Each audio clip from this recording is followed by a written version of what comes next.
up on here soon. Before we get our first daily ad. Yes, the ads. Ads. YouTube love you, but your ads. Why? Because yes. I mean, yeah, can't go wrong there.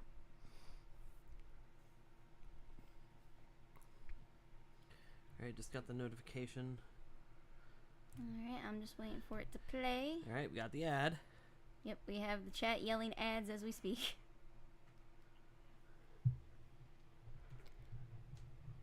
Alright, I think we're good. Yeah, I'm still waiting for the ads to disappear on my end. Yep, no, it's playing. We're good. Okay. So with that, hello everyone. Welcome to the stream. Today's stream is very special because we have an amazing guest joining us today. Creator of Look Outside himself, Frankiesmileshow, has decided to grace us with his presence. So welcome to the show, good sir. Hello, Frankie. Hello everybody. How's it doing? We could not be more excited to have you on board with us today for this interview. We have a ton of questions that we want to ask about the game, about the development process, and perhaps about future or other content that might be along the way. And while we're doing that, Paula's going to be working on her awesome doodles. So, yeah. I'll still be talking. I need something to focus on. Yeah, so it's going to be a very full evening, ladies and gentlemen, and I hope you are all excited. All right, so shall we get started with question numero uno, Paula? Holy shit already? Why don't we introduce the guest? Let the guest introduce himself first. Okay, well then, Frankie, would you like to do the honors and introduce yourself to the audience? Sure, yeah. I'm Francis Coulomb, also known as Frankiesmileshow, and yeah, I made Look Outside. I also, didn't make it alone. I have a co-writer with Eric Shoemaker and a lot of freelance artists. Some lovely freelance artists helped me to polish up the art assets before launch. But yeah. That's awesome. That is amazing. You have a really good team working with you, man. Like, you guys have managed to put together quite an amazing product. Thank you. Not a problem. Alrighty, so I don't think you and I need introductions. We're pretty much the showheads of this channel, so... Yes, but before we start, I would like to say, Frankie, I just want to say thank you for you and your team to make such an amazing game, and I'm so happy that you are able to be a part of our very first interview stream, so... You're welcome. I'm very honored to be your first interview stream. Yay! And now I'm pretty sure Mr. Impatient Pants that's next to me is ready. Listen, you're just as impatient as I am, Miss jumping up in her chair, excited as all heck. Don't call me out. I will call you out right back. Shut up. I love you. Alrighty. So, with all of the laughs and such out of the way, let's get to the first set of questions. These are the ones that Paula came up with. So, question 1. With Update 1.5, we got more lore and a storyline with Ernest. Are there any other recruitables that you plan on expanding, like, story-wise within the game? Like, any other characters like Ernest that are going to be getting, like, their own little storylines, like with Ernest and Rat Hell? So there's like there's like a smaller update coming up that's not going to have, like, too much extra content to it. It's more like a bunch of little fixes. That's going to be the 1.6 update. Ooh. And that should be coming soon. Like we're gonna do like play testing on that really soon. But yeah, so there's not gonna be like too much, like new content on there. But for 2.0, 2.0 is gonna be the really big one. That's the more ambitious update coming up. And I do have we do have a lot of plans for like adding more stuff to that one. And The thing with that is we have like a lot of plans for it, and we're not locked in on exactly which of these things we're actually going to be like putting together and putting out there. So I don't want to promise anything like specific. The only like specific thing that we know for sure is going to be in there is going to be the hard mode. We really want to put a hard mode in the game for people who've already beaten the game, so they can like play it again and it still feels challenging, right? But I can talk a bit about like the things we would like to put in. But if I do that, like, I need to sort of give this the warning that like none of these things are individually guaranteed to make it in. So I'm a bit wary of like making promises here, because if someone's like really excited about a specific one and then maybe it doesn't make it in and they'll be disappointed, right? Yeah, without a doubt. Yeah. So party members not really getting much of a side quest to them once they've joined. Like once they joined, there's a lot of little things that can happen with them, like usually interactions between them and like interactions with like, with the rat baby. There's a lot of them too. And there's a few things like this, but there aren't like quests for the most part. Ernest is really the only one that has like a complication that happens after he first joins. And I mean, we would really like to have at least one thing for each of them. That'd be really cool. I mean, I guess Sophie, you could argue, as kind of a complication, because you can bring her back home, right? And then like you can take her back to her mom, and then but that's not really like a quest, right? It's more like a little, It's more like a small interaction type thing. Yeah. So it would be really good if each party member had like at least one big like quest that happens with them. That would be like that's what I would really love to put in there. One of my big inspirations, is Baldur's Gate and Baldur's Gate 2. And usually especially in Baldur's Gate 2, like every party member that can join your group in that game always has like something going on with them. There's always some reason they're joining your team, and because of this, that always, every time like someone joins your team, it usually comes with a kind of built-in quest, right? And that's one way that they made it.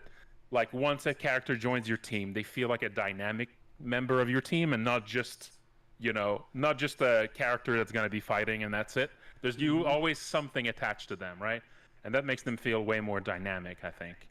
I agree. And like, yeah, so extra... yeah. But Yeah, for similar reasons, I'd really like to have something like that for like every character would really be ideal. And there's a few we have in mind, and there's also like some other characters we'd put in. But there is like the big sort of barrier for this is that there's a lot of like interactions between party members, right? And a lot like with the rat baby and stuff, and any major quests that affect a character that would like, especially if it's like good enough, like a big enough thing that it would actually affect the character in some way, feels like maybe it would change how they interact with everything. And so there is a risk where like if you have like a some sort of plot, some sort of quest that affects a party member enough, like, and like changes them in some way, not necessarily like a physical way, but like affects their character, affects how they, like, that might need, we need to like maybe write a second version of a lot of the interactions they have with everyone else, depending on if it's before or after that quest. And there's stuff like that that's like, ooh, that's dangerous. So that's one of the things that's giving us pause for the design of these. So it's not, it's not something easy. It's not, well, I mean, not necessarily, I mean, it can be easy, but, it's not something to do lightly, right? Just slapping on a quest on all of them. Of course, they can just be like smaller things, so they don't really affect the character too much. But obviously, it's way better if doing the quest feels like it has an impact on the character and changes them in some way. So it's complicated. We have some plans here, but we're just a bit afraid of like, of going too deep into them, because each of these quests could end up being like a can of worms a bit. But yeah, so that's how we're thinking about it right now. It's like we'd really like to have one thing like this for all the characters, but it's probably not going to be on all of them. It's probably going to be more selective than this. Or if it's more on all of them, it's probably going to be like small, simple ones for most of them, and maybe like one or two major one for another or something like that. So yeah, we're still figuring it out, and but yeah, that's kind of like how I look at sort of like these party member quests for now. Honestly, I think the thought process for that is really well thought out. And going back to what you're saying about like how some things are just like small interactions, like with Sophie, and what can happen with her, I honestly think that's a great way to approach it. Like, not every character needs to have like this big thing like with Ernest. Some things can be small. Yeah, of like course.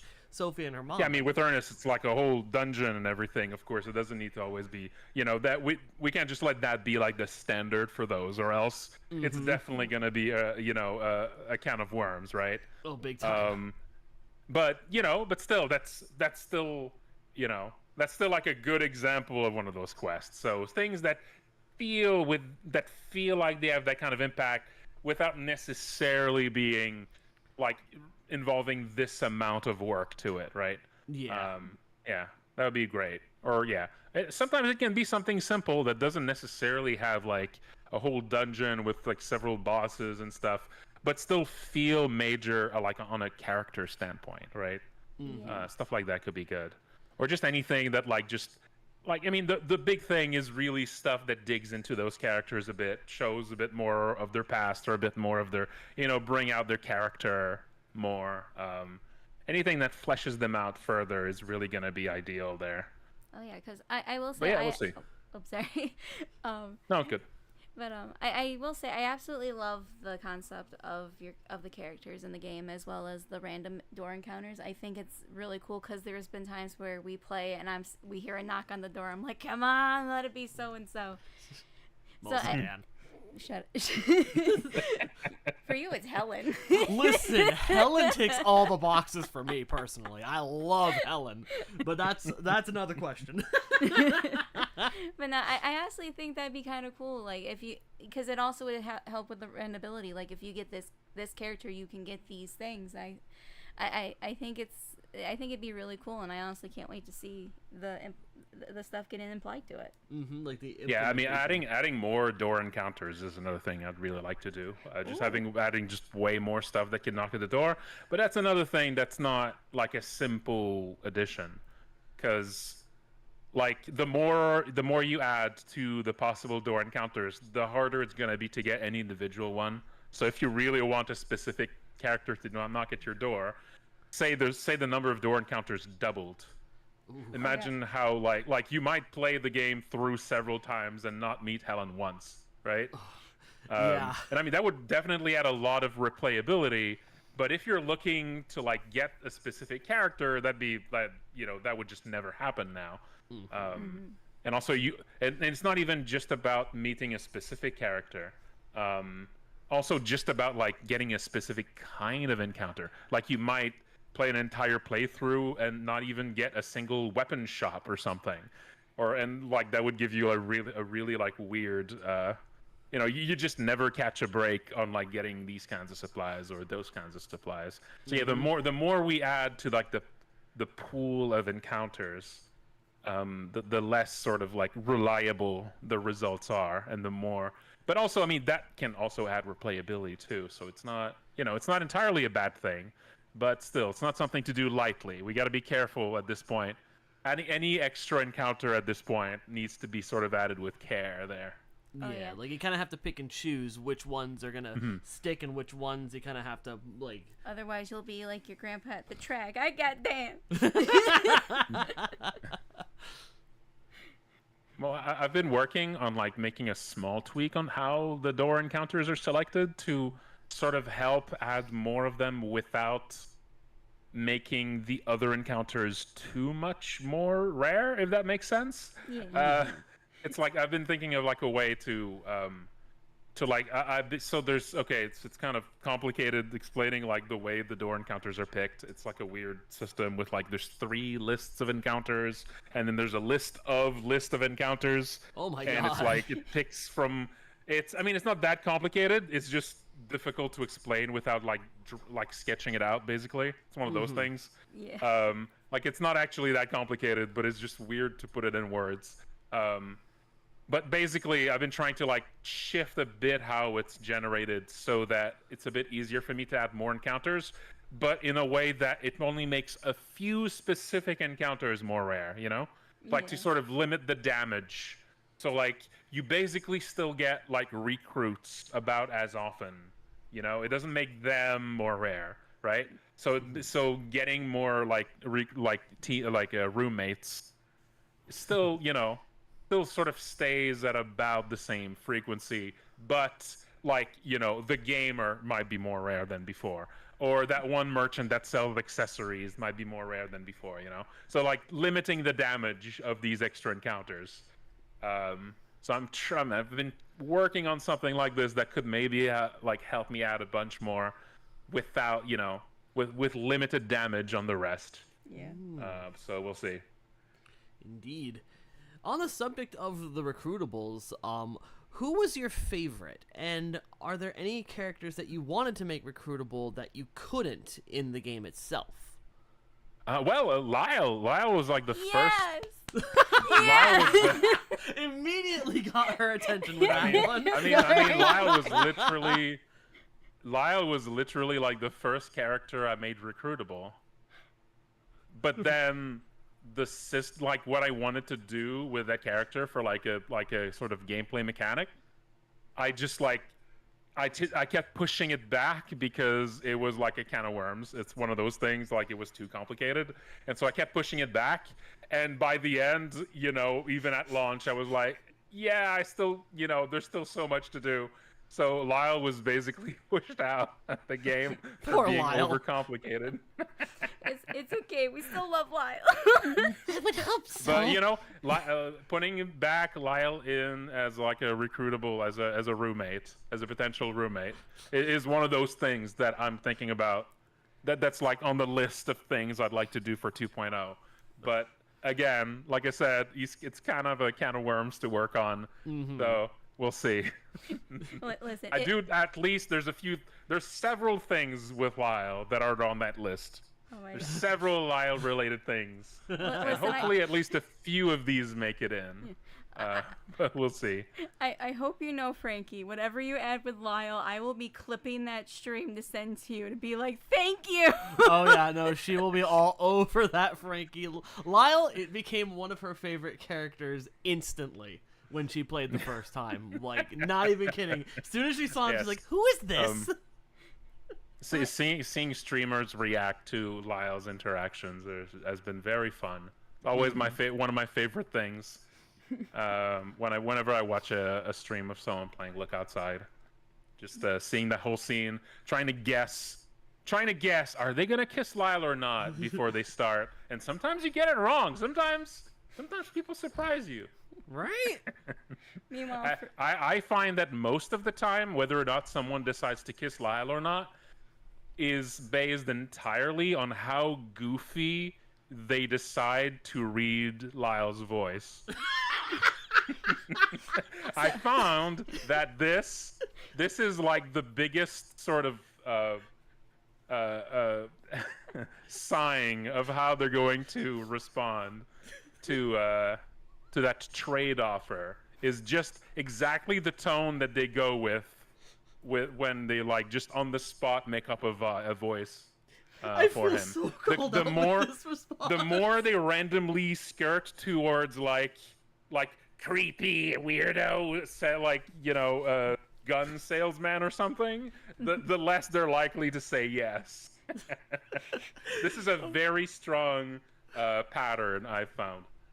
You're not wrong, because I swear to God, when we did our streams of Look Outside like months back and we got to Lyall's bit, I had to go with like sort of like a hunched over, sort of meandering, sort of sneaky kind of voice, and it fit so well. He has that look. He does. He has the look of a goober, of a creepy goober. Like, I fell in love with him when I played it when I was at work, because he works overnights. And I'm like, who is this cute little goober? And then Kai did the voice, and it just made it so much better. Oh, shoot. Yeah, you find this. If you look for a stream of someone playing the game, I swear to God, just the voice they randomly fall upon is like gives you 80% of the guess for how that interaction's gonna go. Pretty much. Can confirm. 10 out of 10. We'll smooch again. Of course you. Well, speaking of characters in the game, there is one character that is surrounded in mystery, and honestly, we have to ask, what is Cibil? Because there is so much mystery wrapped around that particular character, we gotta know. Like, what exactly is Cibil at this point? Well, Cibil is your save point. For one. Yes, we want to know more. Cibil is your funny neighbor that's looking through a hole in the wall and is asking you telling you maybe you should look outside, then changes her mind. That's it. Yeah. Okay. Yeah. Fair enough. I mean, she's got some. Listen, there's a few things I'm not going to be able to answer because they may or may not find answers in an update. Ooh. So I wouldn't want to spoil that now, would I? True. Then if that's the case, when we used to do streams for our own stuff, we used to do a thing where if there's something that's too spoiler heavy, we'll just look in the mic and say spoilers. Yep, spoilers. That is our stream spoiler safe word right there. Yep. Thank you, Doctor Who. Well, with that, Yeah, for Cibil, yes. For I'm not gonna answer too many questions on Cibil because, yeah, like but this is things related to Cibil are definitely part of that in that 2.0 update, and wouldn't want to spill the beans. Wouldn't want to spill the beans on that. Now keep that for the guessing, for the surprises. Right, we want to drop the. Although eyeball I guess that is a reveal there that 2.0 stuff is gonna have some. Is likely going to have some Cibil content. So there you go. Ooh, very nice indeed. I'm excited. Talking about content, this leads me to the next question. One particular area has given both Paula and I quite a bit of hell. Oh. And we just have to ask you, what was your inspiration for the Warzone and the landlord character? Were there anything specific that went into that? Okay, so the landlord area used to be much worse. Oh. Like what? So much worse. It was so bad. All right. So, okay, the whole start of it, like the start of it was just like the idea, like the seed of an idea for the Warzone was just a dungeon that expands if you find money, right? Like you find money and the dungeon expands, and because the money is kind of an interesting way to lock out parts of a dungeon because it's like a key, but you find like a very granular key that you find tiny bits of all over the dungeon. It's kind of like a weird, like it felt like a sort of interesting way, I guess, to lock out like parts of a dungeon and have it expand. So you're like paying to expand the dungeon, sort of, right? Mm-hmm. And at first, I thought, there's a problem. What if you enter the Warzone, right? And then you get a bunch of money from the Warzone, and then you leave and you go spend it everywhere else. And there's no more money in the game, and now you can no longer expand the Warzone. Ooh, soft lock. Yeah, you can right now, in the game right now, you can absolutely soft lock yourself. I mean, it's very unlikely because there's a lot of ways to make money, right? And also, like, you need to, and also most people, that's one of the big problems of that area that I hope I'll be fixing soon, is that a lot of people, when they enter the Warzone, they don't realize that they can leave it.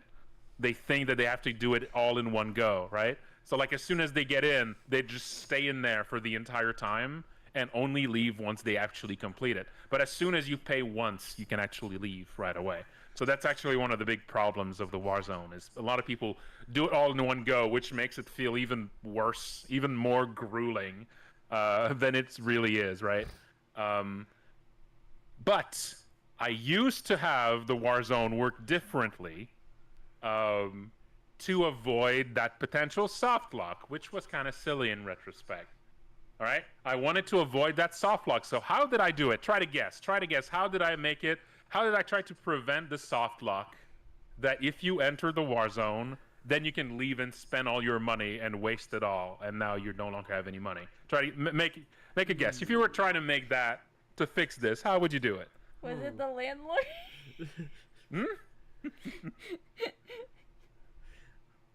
Okay, So- if I had to hazard a guess, like this is my perspective. Like if it were me, Yeah. like I would have it that the money you have, you get to keep, but when you return to the area, the money kind of like respawns, so to speak. So it'd be like an infinite money type glitch. That'd be like Sure. where my brain would go.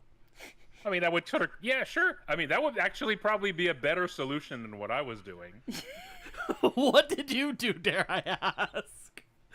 What I did back then, I made it that you cannot leave the landlord's dungeon if you have any money at all.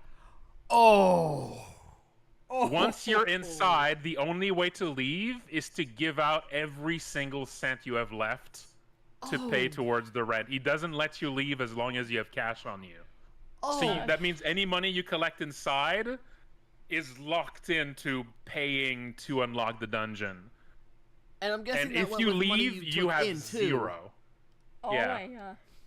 So I did that to avoid back then, to avoid, the possibility of soft locking you out of the dungeon. But in return, it made everyone really, really pissed off.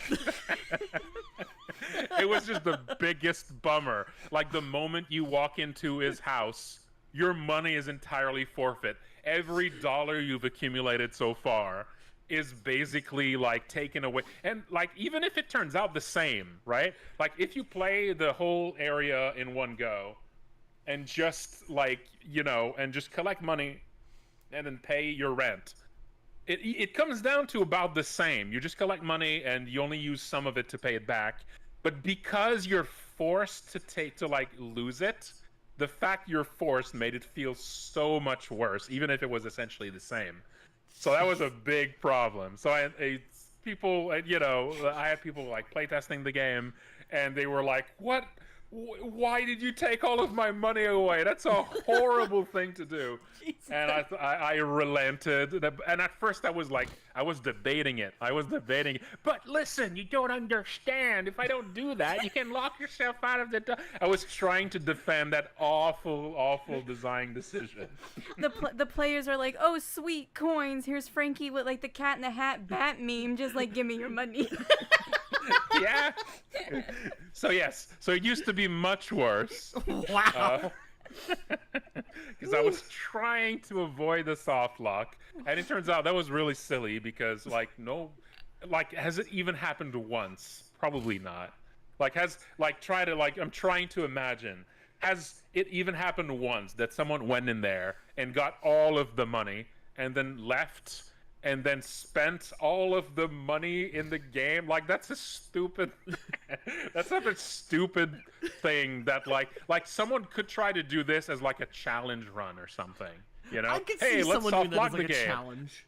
But that's basically what it would need. Like you would need to try to do it. It wouldn't actually happen in real life. No, definitely not. But just So there you go. So I removed that part. Although, like I said, there is still a problem. Like people still have the issue where they tend to just do the entire landlord dungeon in one go. And I need to fix this. I have a few ideas on how to fix that. I'm gonna add a new like soldier you can talk to, like a new character in there that's basically gonna make you leave, so that you can see, oh, so I can leave. Good. Like a character is just gonna give you a quest that involves leaving the Warzone, and that's gonna be like a very obvious a moment where people realize, oh, I could leave the whole time. Cool. Quest So unlocked, hopefully get the that's fuck gonna. out. That's awesome. it is, but I feel like you were slightly called out because you were, unfortunately, one of those people who did go through it in one shot, weren't you? Yeah, I mean that's like you have no reason not to like. At this point, because of the way that you go deeper in the dungeon, it feels like you're walking deeper in, and the initial room doesn't have an exit, so you have no reason to think that turning back is gonna suddenly get you out of there. But as soon as you walk like out of the door, you're just back outside, and it's over. But it doesn't, like, people don't presume that because they have no reason to presume it. That's my mistake. And you need to tell people that, or you need to like sort of hint it to them in some subtle way. and I didn't do that. So there you go.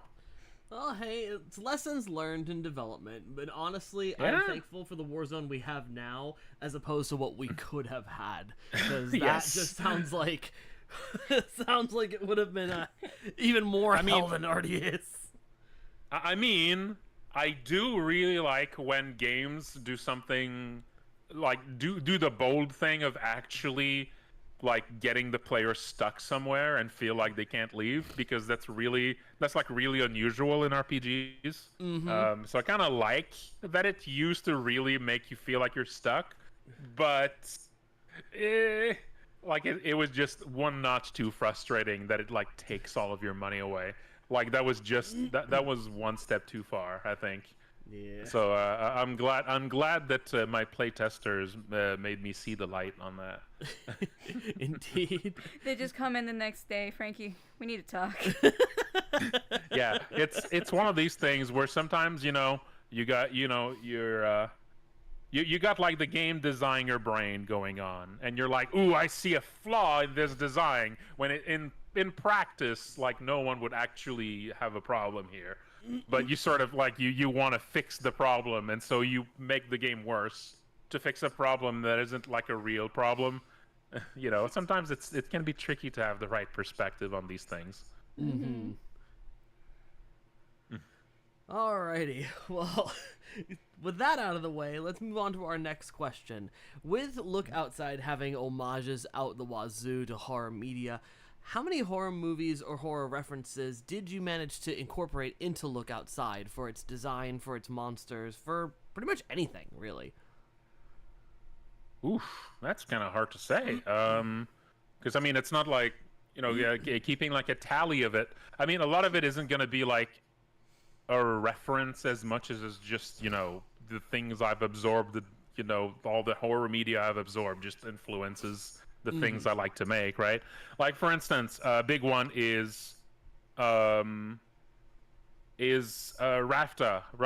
like going through the pipe. Like, everyone, as soon as they play that part, they immediately like think of the enigma of Amigara Fault, right? Oh yeah. Oh my god, yeah.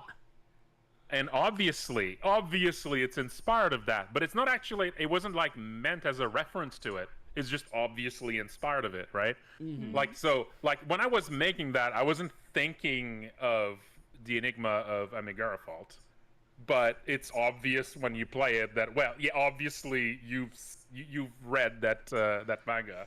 Yeah. And obviously I have, right? So it's like it's obviously inspired of that, but it wasn't like I wasn't like putting that in there as like a nod to Junji Ito, It's just, it's his amazing work has had an influence on me, obviously, right? So it's like the line between something being inspired of something else, or being like a reference or nod to something, isn't always like super clear.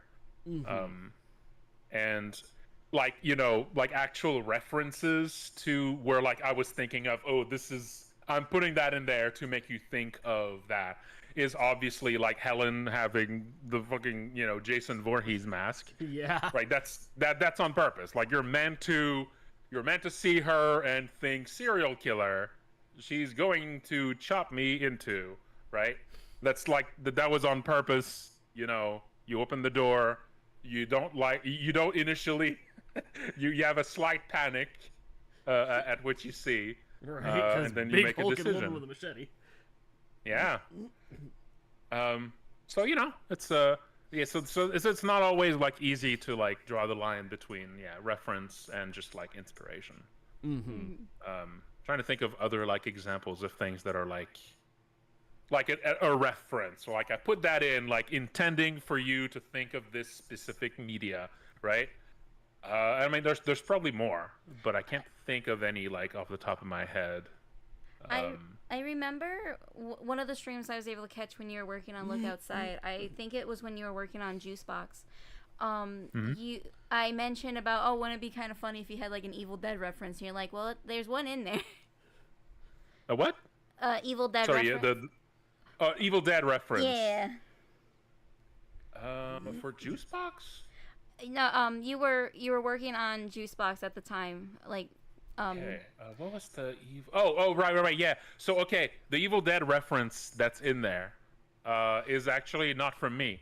Oh. That was one of the people that came on to help me with programming. Like he was helping me like fix because this is an RPG Maker game, and to me RPG Maker isn't something I use that much. Like my main engine is Game Maker, so there's a lot of things that I'm not like. To me, like RPG Maker, I've been through this project I've been learning it a lot more. But Tuniket, who's I don't know if he goes by another name on the online, came on, and like he knows a lot more about like programming RPG Maker stuff, and he's helped me. He's made a bunch of contributions to the game scripts, and at one point when he made like a big set of contributions, one of the things he put in at this point, he just snuck that in as like a joke. So he was, because I think at the time he was actually working on fixing the problem with when you lose your arm. Because when you lose your arm, there was a time when there's certain circumstances where it just grew back. And I don't mean just visually because you brush your teeth. Like you actually lost the thing that made you like no longer equip like a gun or whatever. Mm-hmm. And it's like, I'm not going to go into like what the bug was, but as he was fixing that, I guess he just had an idea. Hey, I'm currently messing with like the code about like having a missing arm and stuff. And he just put in that weird code. So basically what it is when you enter your name, there's a few like you can enter your name as like Evil Dead or Ash or like other things like that.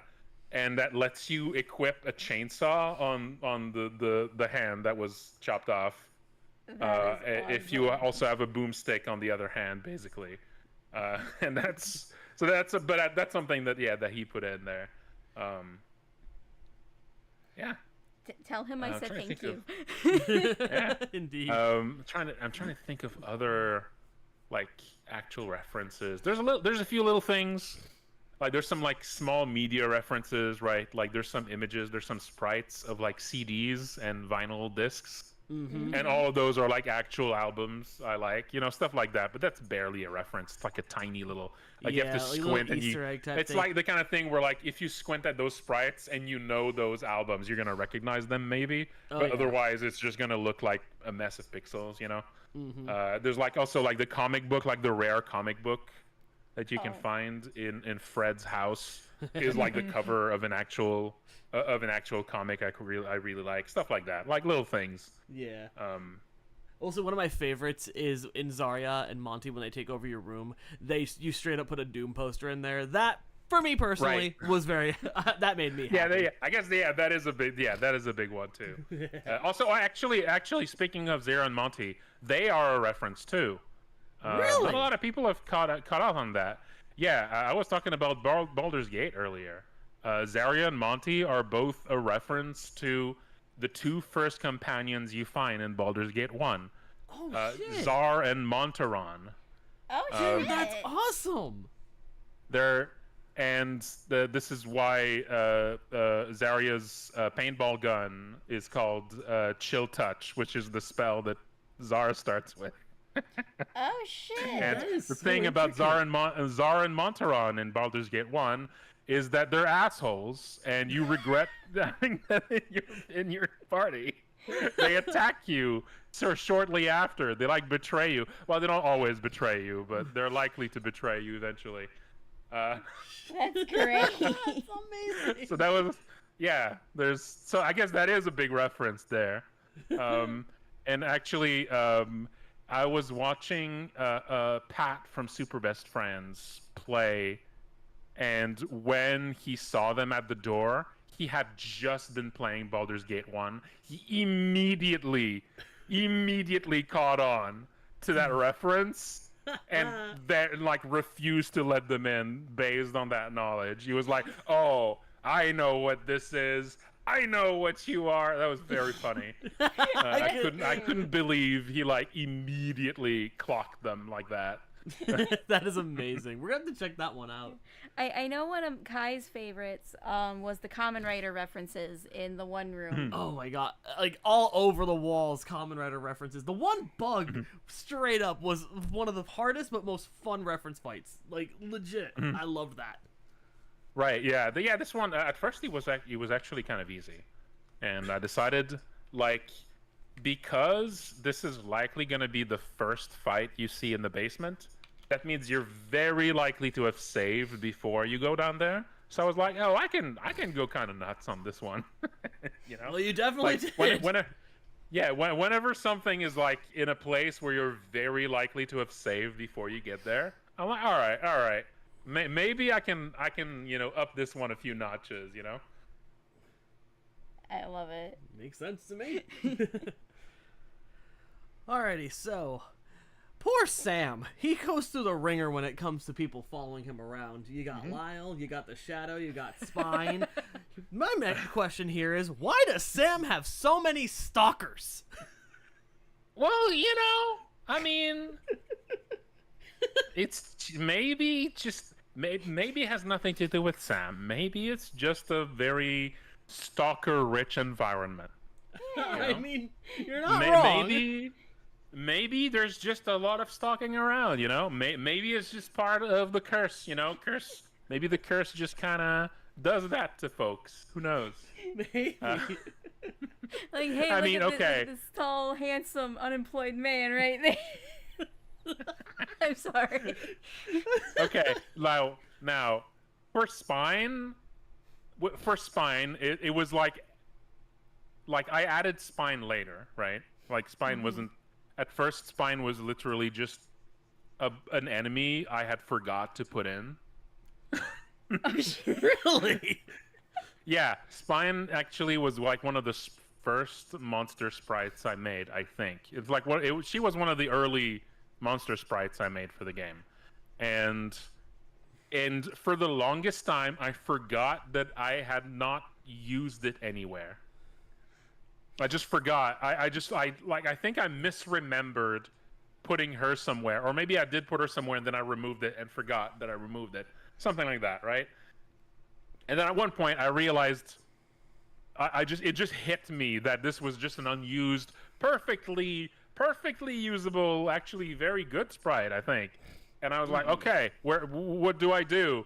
And then do I just make an update where I just put an extra enemy somewhere for with nothing? And I was like, no, there's gotta be like a story there. I can't just, I can't just put I need to write something. And so I thought, okay, wait. And then there was also another thing. I was updating that meat version of your apartment location at the time, right? Mm-hmm.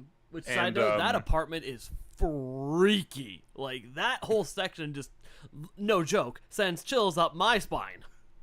Yeah. And at the time, there was a problem with that area. Nobody realized that it was an alternate version of your apartment. Almost nobody got that because the floor was wrong. Instead of the floor looking like your own shag carpet, the floor was just like a generic wooden floorboards thing. And I think that completely people just did not register that it was the same place, that it was your apartment at all. And so I had just fixed this, and I think at the time I was basically thinking, why not give Spine some dialogue that reinforces the fact that this is the same place, that this is somehow an apartment on top of your own, that there's some sort of weird juxtaposition of those two places. This is almost like a Silent Hill Otherworld version of your apartment or something like that, right? Mm-hmm. So that was part of that. That was really I wanted to, I wanted to add yet another thing that adds to the feeling that this is the same place. And also, this is when I had the idea, how about she can interact with you through this? Because then that allows me to add foreshadowing for this entire area just when you walk around your own apartment. And that's when I added that you can randomly every time you enter the living room, there's a small chance that you feel spine near you and stuff like that. And I thought, hey, that's cool, because then, if that happens just once or twice, and then later when you encounter her and she talks to you like this, now it's gonna be like this this cold shudder feeling, right? This thing where like something was there the whole time that you couldn't see. That's like one of my favorite horror feelings. It's like one of my favorite like ways to deliver like a spooky moment is when you feel like, oh, something terrifying was there the whole time and you didn't know. That's like one of my favorite like kind of horror moments. Well, I can and I agree thought, with oh, that. that's a great way to put that in there, right? It's very effective. That's all I'm gonna say. Oh, definitely. It definitely makes you feel uneasy and like unnerved. Especially when you're alone. Like when you first added it in, I was home alone playing like outside, and I decided to have the lights off, and all of a sudden I get the dialogue. Oh, you feel something brush up against you or tickle you. I'm like, what? Yeah. The funny thing about that dialogue too is that because of how RPG Maker handles this sort of thing, so it's like these dialogues. There's just like a counter, like an invisible counter, and like every like 30 seconds or something like that, it has a chance to happen. But sometimes, because of how it works, you can start a dialogue with something, or you can start interacting with an object, or you can answer the door. And then during that encounter with like someone at the door, you're gonna get like the message that something brushes against your leg. And that can be really confusing because a lot of people start thinking that guy that sells me like hockey equipment is brushing against my leg. That happened to me on a playthrough when I got Helen. Yeah. Actually. I tried to I made a tweak for the next update to reduce how often that happens, because like it's creepy but it's mostly confusing, so like it kind of muddles that moment as something that's like related to something else. So I was like, okay, it's better if it's more clear that like this is not related to what you just did. This is like something in your apartment, right? Mm-hmm. And also, of course, it's an even sillier thing where like you're literally talking with someone, and then the message says, "You feel like something is with you here." You're like, Dan, I know. Barely know you. I'm talking to someone. Yeah. So. Oh god. So yeah, I tried to put something in. So next update, hopefully that should make that less likely to happen. I think it's still gonna be possible it happens, but it should be way, way less likely. Hopefully. Well, we'll see when the next update drops. Well, if it happens, if it still happens, and I get Dan, I'm just gonna be like, Dan, you gotta take me out to dinner first. Well, on that subject, as with any game that comes out, there's bound to be fandoms, and with fandoms comes shipping wars, as well as different types of ships. The next question that we want to ask is, of the ships that have propped up with Look Outside, are there any that you particularly favor? I don't really know. I mean, these different characters interacting with one another, they're all real fun. I don't know. I have, I have read some fanfics and stuff. I've stayed away from the I've stayed away from the spicy stuff because I think it's just it's a bit too weird to see characters you've made. Yeah. No, I totally get that. Yeah, we get that one. It just feels a little odd, So I haven't really peered into that side of things. Yeah, I don't know. I'm not really sure. I don't think I really have a favorite. I do like a lot of stories of. I mean, I do really appreciate like all the stories that really dig into like characters individually. Mm-hmm. But yeah, since I haven't really looked at the spicier side of things, maybe I'm just not very informed on the shipping wars. Honestly, that's for the best, to tell you the truth, because some ships are just weird. Like Something just get out there. That's fine. That's fine. I don't mind people being, creative in all sorts of ways. But I mean, when it's something you've made, it just adds just makes things a little weirder. So it's, I just, I look at from a respectful distance on these things. You're just visiting. Just like the visitor. Anyways, on to the next question. With the vast variety of monsters and areas in the game, from the Warzone to the boiler, which section would you say you enjoyed working on the most, and do you have a favorite monster from that area? Which that I enjoyed working on the most? As like a section, or more like as like character designs, or that's kind of tricky because there's a lot of different. Because obviously, like when you work on a game, especially if you do also like both art but also like game design and everything, like there's a lot of different reasons to like or not like working on a place, So it's that's kind of a tricky one to answer, I gotta say. Like, okay, for creature designs, I would say it was probably the taxidermy home, because that was just really fun to just do whatever. Like it felt like there was almost no rules on this place, and I can just kind of go nuts on really weird monsters. But like design wise, that area isn't that interesting. Like the level design wise, it's really, really basic. So that's one of those things possibly in the 2.0, like maybe I could end up, adding a little bit more to that area design wise, make it just a bit more fun to explore. But we'll see. So I think like, yeah, monster designs wise, that was really fun. But like more for like area design wise, I really liked putting together the flooded part of the basement, like the big flooded basement maze. But that place was really clunky until recently. It was really missing.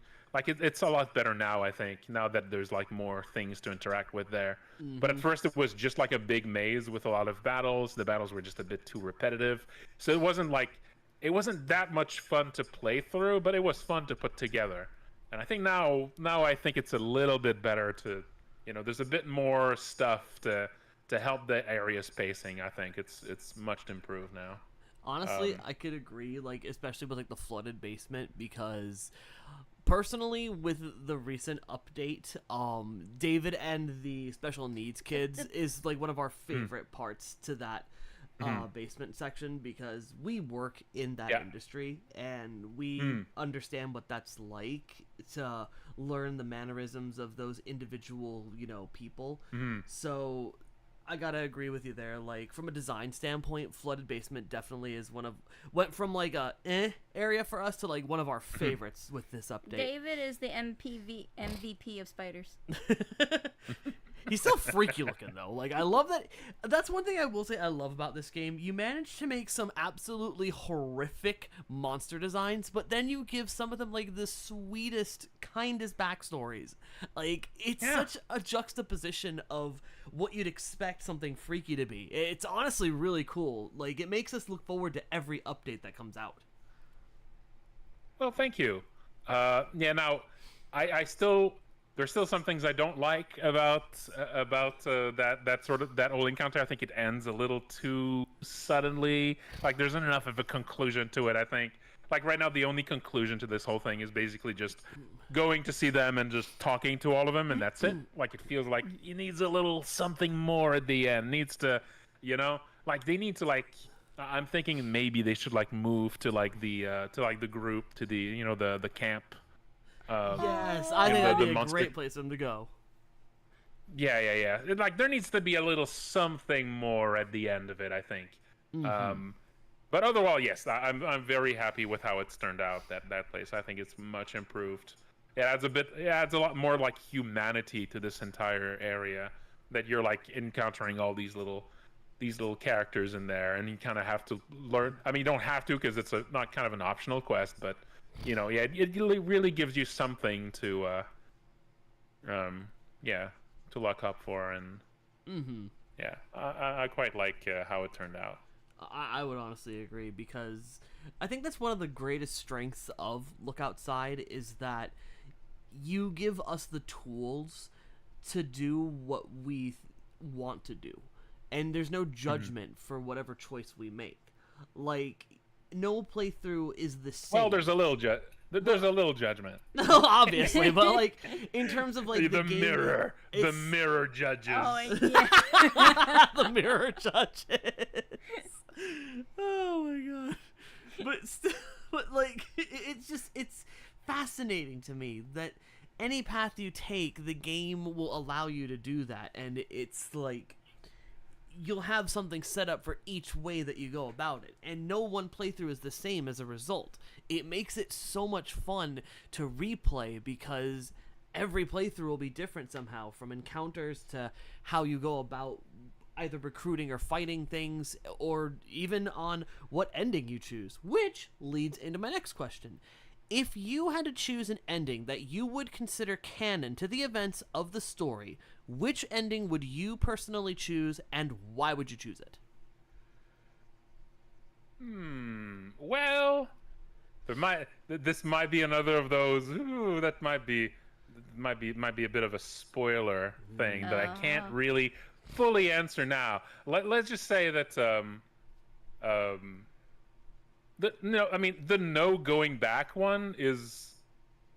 I guess it's like, okay, which one do you think is like the most satisfying narratively, versus which one is like the most satisfying creatively, right? Ooh, like no going back feels like it's the one that leads the most to like imagining what can happen next, while all of the other endings feel very final. They feel like whatever happens next, you can't really imagine them, in a sense, because it's just either so grim or so extreme that there's no other places to go, really, right? But no going back, although it's like one of the most easy endings to get, you literally just have to stay home and play video games, right?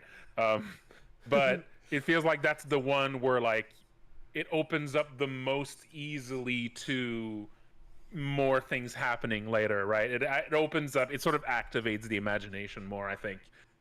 So I would say, like, the true ritual, denial, or like, I mean, the most cosmic horror one, of course, would be the truth, the true ritual, the perfect ritual truth ending is probably the most, the most appropriate, like, cosmic horror ending. My personal favorite is probably the denial ending, because that's just fun. It's just a very weird and unexpected change of tone halfway through an ending. I think is a lot of fun. It makes the little yellow hard hats always makes everyone giggle. For me, it's the dude with the peace signs at the freaking ribbon cutting ceremony. That frame gets me every fucking time. Yeah.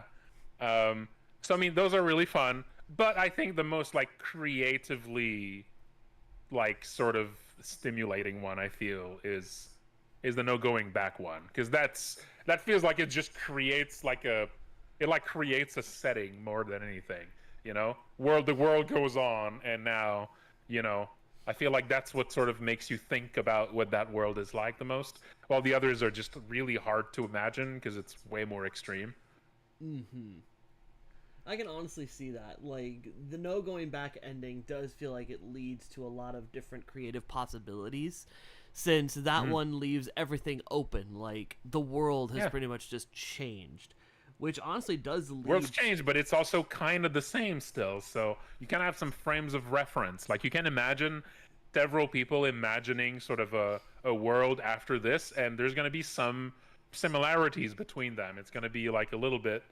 I mean, also, I guess the Eternal Fate one, when you lose to Cinnamon, you could also argue that that one's basically just a variant of no going back. I've seen some people sort of, I mean, I don't know if I should say like misinterpret that ending. I've seen a lot of people think that like the giant like rat monster of that ending is like the entire population of humanity or something. That's not what I was thinking. When I put that together, I was thinking of that as just being one horrible monster, that like all of humanity has to basically a kaiju, so that's not actually a very different ending from the no going back one. It's like a no going back ending with like one extra of one more 100 god, but that one's particularly horrible. Honestly, both the endings that feature cinnamon prominently are absolute nightmare fuel in my mind. Frankie, I never thought I'd be afraid of guinea pigs, and now I am. Thank you. Yeah, there you go. Personally, for me, I think the one where it's literally the cinnamon ending, where basically everything is fucked, the planet becomes the thing. That one scares me more than anything, because it's like, you put in all this effort, all this work, and then no matter what you do, the entire world is screwed. Like, yeah. I mean, you could think of it that way, but I mean, the entire world's right there. Yeah. It's just, in a sense, you're right. It's just a little different now. The Earth has gone through some changes, some growing pains, and now it's now in the kingdom Rodentia. Pretty much. Oh my god! But going back to endings and such, particularly with the no going back ending, this leads into another question. This more goes in line with like DLC and like post game stuff. Are there any plans like for like a post game thing, or like maybe prequel DLC to give lead up to the events of the game, or maybe exploring what happens in the no going back ending, considering how that question got answered? Again, if this is like heavy spoiler territory, you don't need to answer it, but it's just a curious question. Well, I don't really have. I'm not really like planning a look outside 2 or anything yet. I mean, I'm not setting that aside completely or anything. It's just I have a lot of things I want to do, and I have like a big project that has nothing to do with look outside. That I basically set aside to work on look outside, and I want to come back to that. But it has a lot of design overlap with look outside. It's like the same genre of game, but it's just a very different setting. I'm excited. And that's like a big, like, I kind of want to go back to that most of all. So that's why I'm not really thinking about like, sequels to Look Outside or anything just yet. I'm not like against the idea or anything. It's just, right now I'm just going to be focusing on other things after Look Outside 2.0 comes out. Yeah. Makes sense. So, I'm not taking it aside. I think if I was to work on some kind of sequel, I don't know if it would be like a no going back ending thing, or if it would be more like following sort of, the events, like, but from another perspective, like another group of people, another building on that, during those 2 weeks, and just following what happens elsewhere, like, it's very like, you can just, that would obviously make like a similar kind of game, but just with new characters and new things. That would be fun. But of course, something completely different, like a more like post-apocalyptic kind of game would be fun too.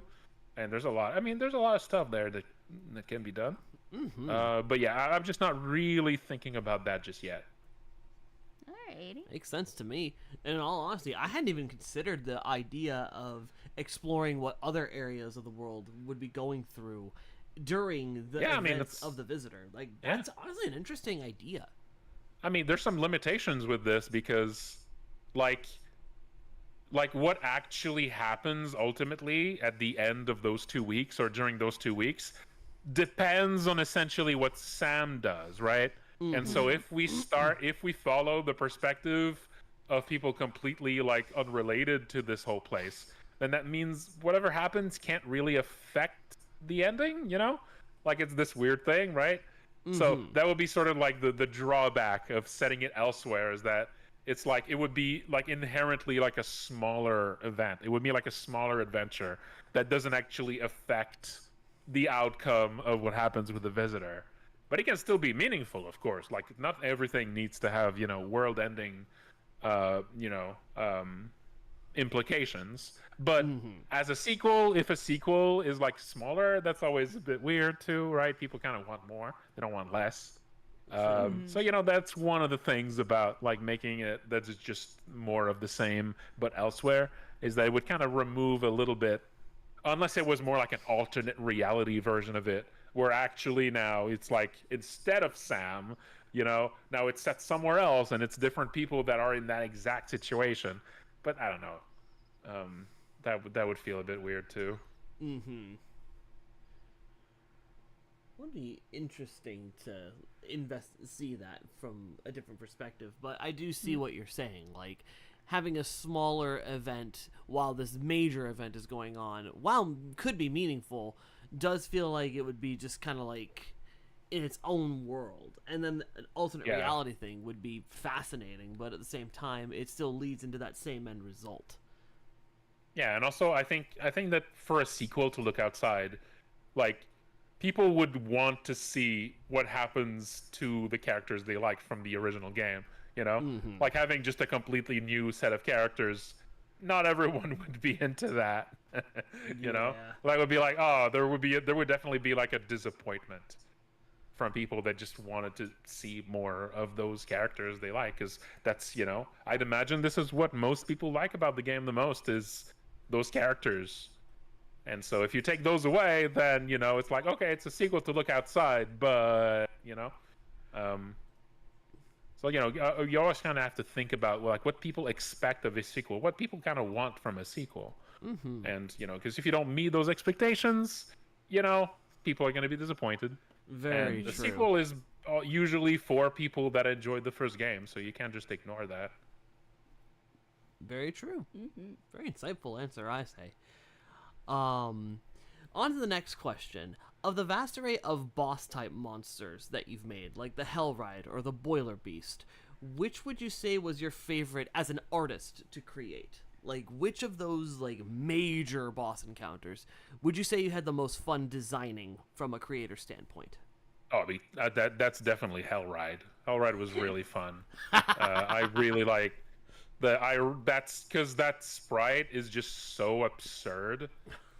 It's such a stupid monster, and I feel like it really works as like, because not too long ago I answered some questions from a bog leech, and I went into that a little bit, but like there's supposed to be kind of like an escalation as you play through the game, right? Like the start of the game, like there's already some like pretty absurd monsters there, but there's sort of it starts more as like it's like a zombie thing almost, and then it kind of gets a little bit worse over time, and then by the time you reach the basement, now like the monsters are way more weird, and it's more like almost fantasy.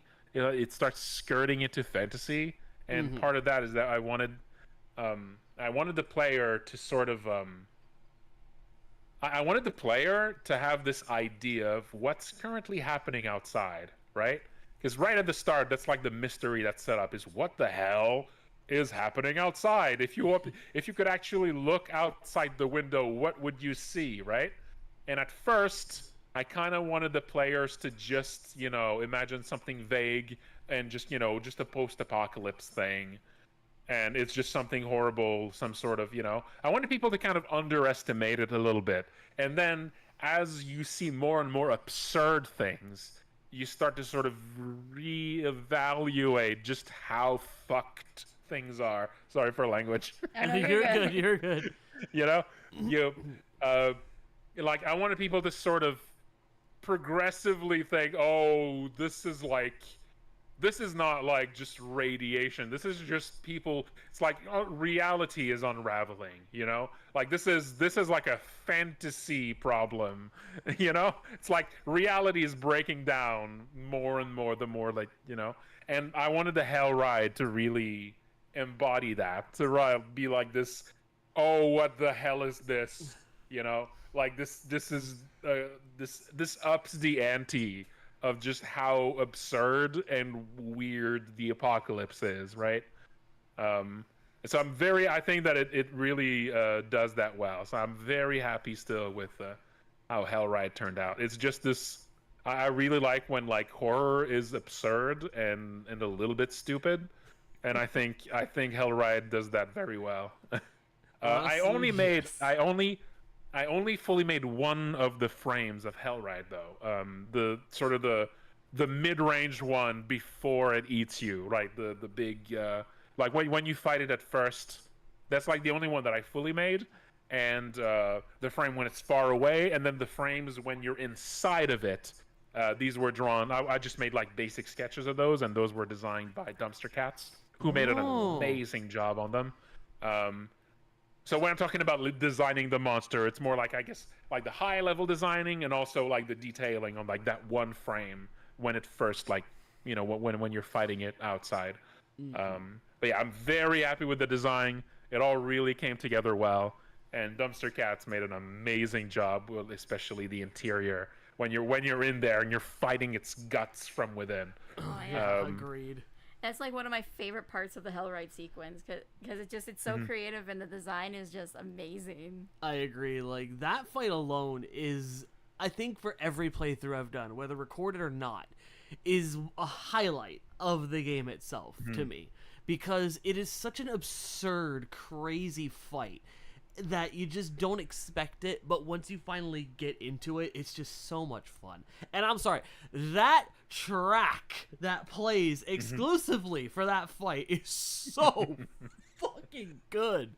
Like, that is a loopable song in any time of the day. I don't care where you're at. That song rocks. If I remember, that's actually a song that was originally made for another project. Really? This was so Eric, the co-writer, is also like made all the music in the game. I only made like a few atmospheric tracks, like just noises, and he made like all the music in the game.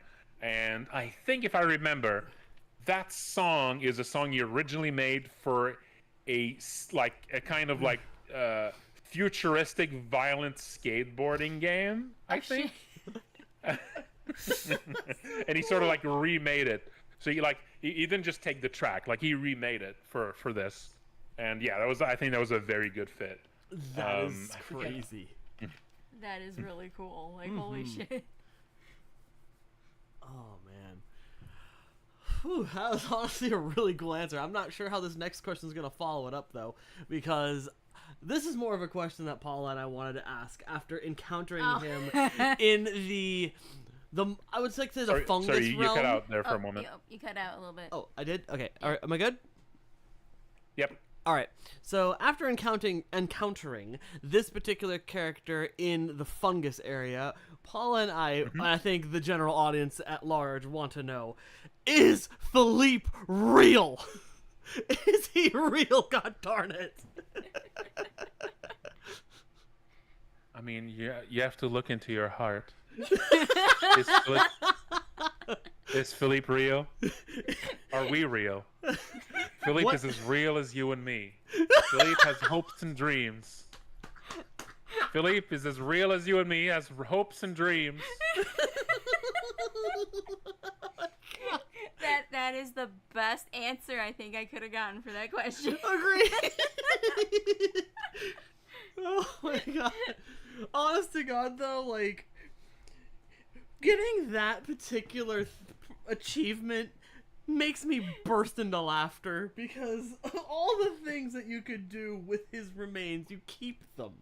Like, that just makes me wonder, what can you do with his remains? Like, well, you can't do anything right now with them. That was one of those. It's one of these things that's on the 2.0 list. Maybe add something you can do with that, but we'll see. You know, it's one of those things that could be a bit of a, you know, because of course, like, getting those remains means, like, you have to do this whole thing, and then you have to say exactly the right things during the fight and not kill him too quickly. So very few people are actually going to end up with the remains. So, like, putting a whole complicated thing that happens after, if you have those remains, that's a lot of work that not a lot of people would see. So that's, you know, it's one of these things. We kind of have a plan for it, but we'll see.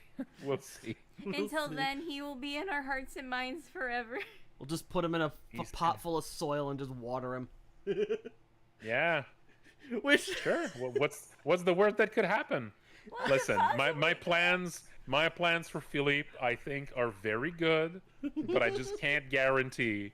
It's gonna make it in. This is definitely one of those that's like less likely to make it in because of just the amount of work that would be involved versus how few people would actually see that. I need to be careful about those. right. 'Cause, yeah. Oh man. Oh, that had to be the best answer we could have gotten for that question. Like, in all honesty, that was great. Rest in pepperoni, Philippe. You will be remembered. This brings me to our next question, and this has to go back towards Lyall, aka one of our favorite characters. What was the inspiration for him, and did you expect people to gravitate and fall in love with this character as much as they have? Of course I did. Of course I did. I made you kiss him, and then he blushes. What do you think? He was made in a lab. He was made in a lab. Yeah, it was made in the lab. Listen. Okay, now, so part of the idea for I can't really say I have like a specific inspiration as like another character. It was more like an idea. The idea with Lyall, and it kind of shifted.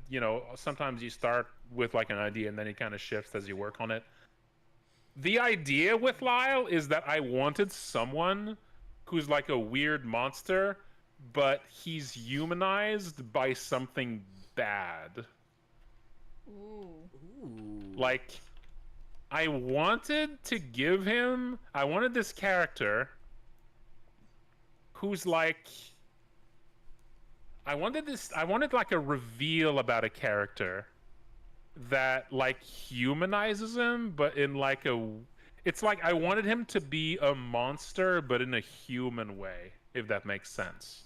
Mm-hmm. I wanted it to be like, because of course, like I said earlier, I like when there's like a reveal that feels like something was in plain sight and you didn't realize what was actually happening the whole time, or like it was there the whole time. And so of course, finding that your key's missing from the plant, and then later, if you do certain things, finding where that key was the whole time, and the reveal that Lyall was maybe having some indiscretions. Like that to me, that was like, first, of course, it's like, I think it's a solid twist. You're kind of like wary of this character, and also really like the idea of revealing something only if you make a transgression first. This is something I really like. It's like when there's something you can only learn by doing something bad first. Like you hurt someone, and if you do it, you get to learn something that you wouldn't have learned otherwise. Because most people don't play like that. Like most people, they want to just make friends with everyone. And so if you hide things behind doing something bad in a game, very few people are going to see it. So it's going to feel like this big secret, right? So it's going to feel like this thing that very few people got to see, right? So I really like to hide things behind doing something horrible, right? And here I really like this reveal that makes him like a monster, but yeah, in like a human way, right? I don't know. I kind of like this dichotomy that it's a monster, but he's actually like, the thing he's done, the way he's wronged you is like a human way. Honestly, I really like that. I really do. Like, it gives him more layers than what you would expect on the surface, because, like you said, his crime is that he did something that was more human than monster, And the fact that he tries to hide it, and the only way you can get it is by acting on those transgressions, is honestly a really great way to add a twist on a character that you could easily get attached to. Like, it's a really nice switch up. All right, and with that, go ahead. So I do have some more, like I said earlier, I do have some more plans on expounding a little bit on, on interacting with Lyall And like I said earlier, Lyall was intended to be a party member at first. He was actually like the first party member that I started working on, but then things happened. So there's more plans with Lyall. We'll see where that goes. But yeah, we'll see for 2.0 there. Indeed, 2.0 sounds like it's gonna be like. I'm fucking ready. Let's do it. 2.0 sounds like it's gonna be an overhaul, man. It's gonna be amazing. Yeah, it's supposed to be for Halloween. We'll see. Ooh. I've been planning it for Halloween, the 2.0 update. Sweet. Maybe just a little before Halloween. That's gonna be amazing. Personally, I'm looking forward to trying a hard mode. Like, that is what I'm excited about, because having beaten the game multiple times now, I am ready to see what sort of things can be added to really challenge the player. So that's where my excitement is. It is going to be a hard mode intended specifically for people who've beaten the game before. So people should not use this hard mode as their first playthrough. It's gonna feel really unfair. It's specifically to challenge people who already kind of know how to get all the good stuff. Because once this is one of these games where, there's this type of game where, once you know enough about the game, it just stops being hard because you just know where everything is, and that just completely breaks the game's balance. And so it kind of needs a hard mode to sort of bring back the challenge, even if you have all that knowledge. Indeed. I'm ready. As am I. I'm gonna be crying the entire time, but I'll be ready. Well, that's our questions out of the way. Let's get to some fan-submitted questions over on our server. Paula, would you like to read a few of these? Sure. I've been taking the reins reading out the questions. I figured you should have a turn. No, but I'm the one doing the doodles unless you want to draw Kermit the Frog Joel again. No, thank you. I'm not an artist. So yeah, we just so everyone knows, we did do a thing in the server where we had our fans put in one question, because I was scared to see what would happen if I didn't limit that. But starting with our Discord member Scarlet Knight, what was what was your inspiration to make Look Outside? Like as a whole? Yeah. Okay. Well, so there's a whole little history. There's like a bunch of different ways I could answer that. So it started with a game jam, right? There was a game jam organized by Hawk Zombie on Twitch, who's like he's someone who like streams a lot of like RPG Maker stuff. And he made a game jam that was last September, last October. It was kind of like between the 2 months. Like he set up so that like 1 week before Halloween he would have a bunch of games to play, basically, right? And I went into it, and I was already working on like my main project, Malice in the Cursed City. And I wanted to take like, I was thinking that's a good little opportunity to have a break from that and take like just a small project that'll just be like, over a month like that, just a little break, nothing big, nothing that's going to blow out of proportion and take over my life for the next half a year. Well, we'll see how that turned out. And so when I started it, there was a few, if I remember, the game jam was set up.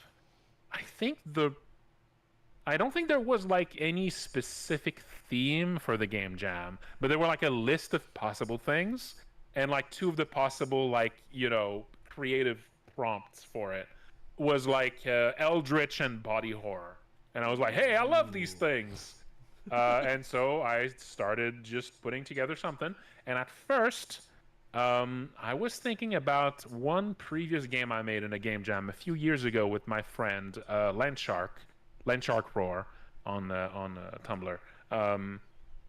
And we made a game back then called Tenement Hell. Ooh. And it was for, was it for the roguelike game jam or for the dungeon crawler game jam?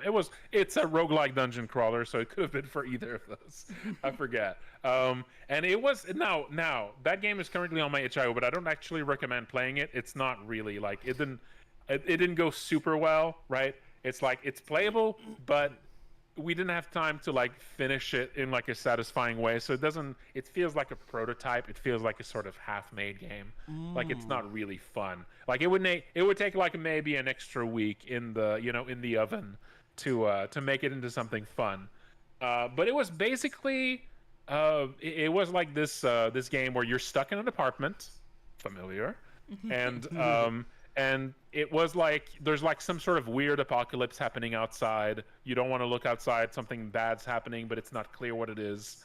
And it played. If you've ever played the old Shadowgate game, it kind of looked like that, but with like a procedurally generated apartment. So you could move around the apartment, and like there were a bunch of items, and you had to like survive. It was like kind of a survival game in like that's like plays like a first-person dungeon crawler thing, and you could just find items. You could equip weapons. You could eat anything. Like there was all sorts of little mechanics like this, and over time you could explore the apartment, and you would find monsters hidden like everywhere.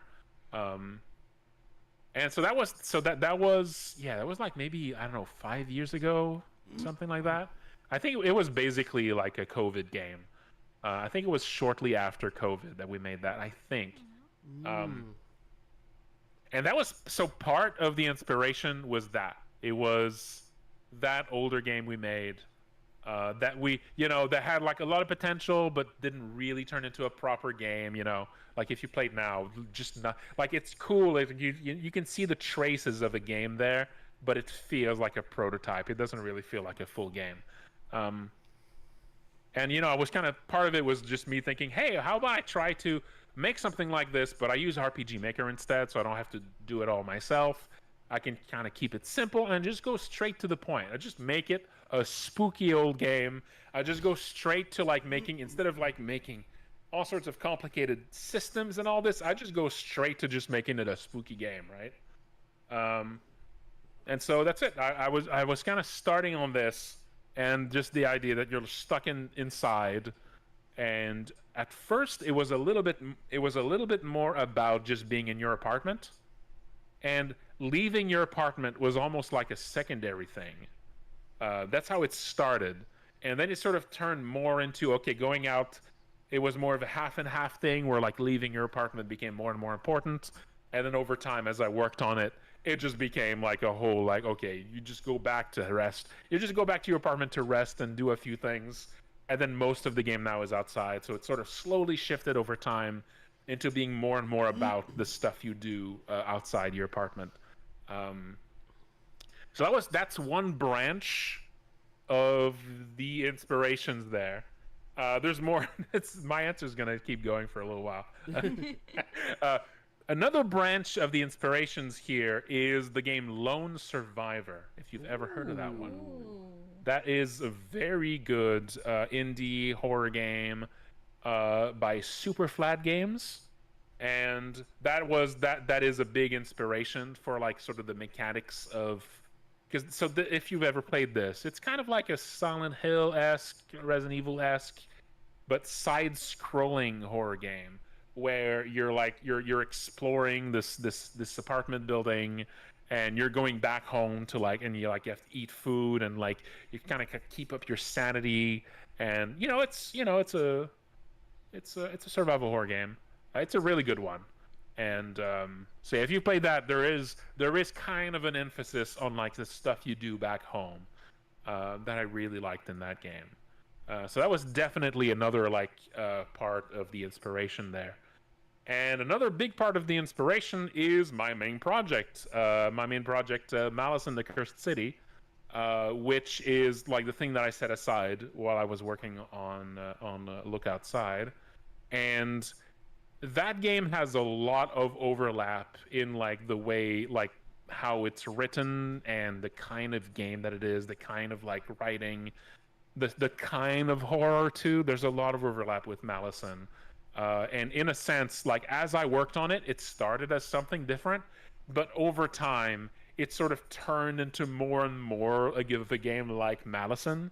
It started as it's there was this shift as I worked on it, where it started as this old Tenement Hell game and Lone Survivor, and it slowly shifted over time to just being me, like being back on my bullshit, basically. Just going back, just slowly shifting back to just, oh, you're making Malison again. This was supposed to be a break from Malison, you idiot.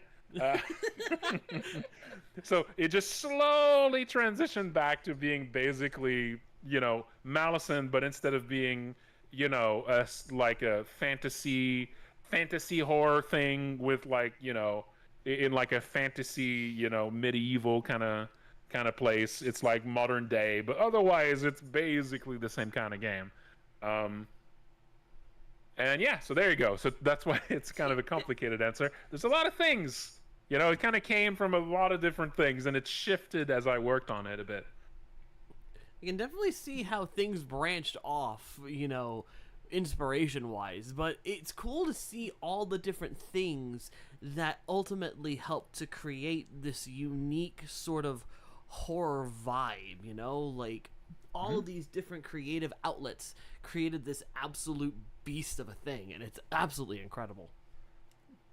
Oh, thank you. Yeah, I feel like very often, like, game devs are gonna have similar stories when it comes to like small sort of hobbyist project, because this definitely started as like a hobbyist project. It just blew up on YouTube, and then that's when I decided, oh hey, this looks like it might sell well on Steam, and it did. But like, I think hobbyist projects are often gonna have like a jumble of inspirations like that. It's probably not like that. Like if you talk to like indie devs about hobbyist projects, things that didn't start with like a super specific plan or that didn't have like a big team or anything, like I think very often you're gonna get just a jumble of, oh yeah, there's little bits of this, little bits of that. I made another project a while back. It had that in it, and I liked it, and I brought it into that, and like I think that's gonna be a very common thing you see. Mm-hmm. Agreed. Now, you mentioned how you have someone who is doing the music for Look Outside, but this question by Susie Sumdrops asks, how did you make the music sound dreamlike and meditative while also making them have some form of anxiety at the exact same time? Well, of course, I didn't make the music, so yeah. I could hazard a guess that part of it is, I don't know. Yeah, I guess I can't really answer that. But I'm sure, yeah. I mean, so a lot of the music itself, like the different songs have a lot of different like vibes to them. And I guess that's part of it, that like some songs just have like a sort of driving forward kind of beat. Like some songs feel more almost like they're from an action game, and some songs so it's like the soundtrack overall kind of has this almost like a dichotomy between slow, creepy songs, tense songs, and like songs that feel like they're for an entirely different game. Often because they were literally made for entirely different games, to be clear. Like for instance, the song, the ground floor song that starts playing after the bus crash. That song, which is called Terminus, that is not its original name.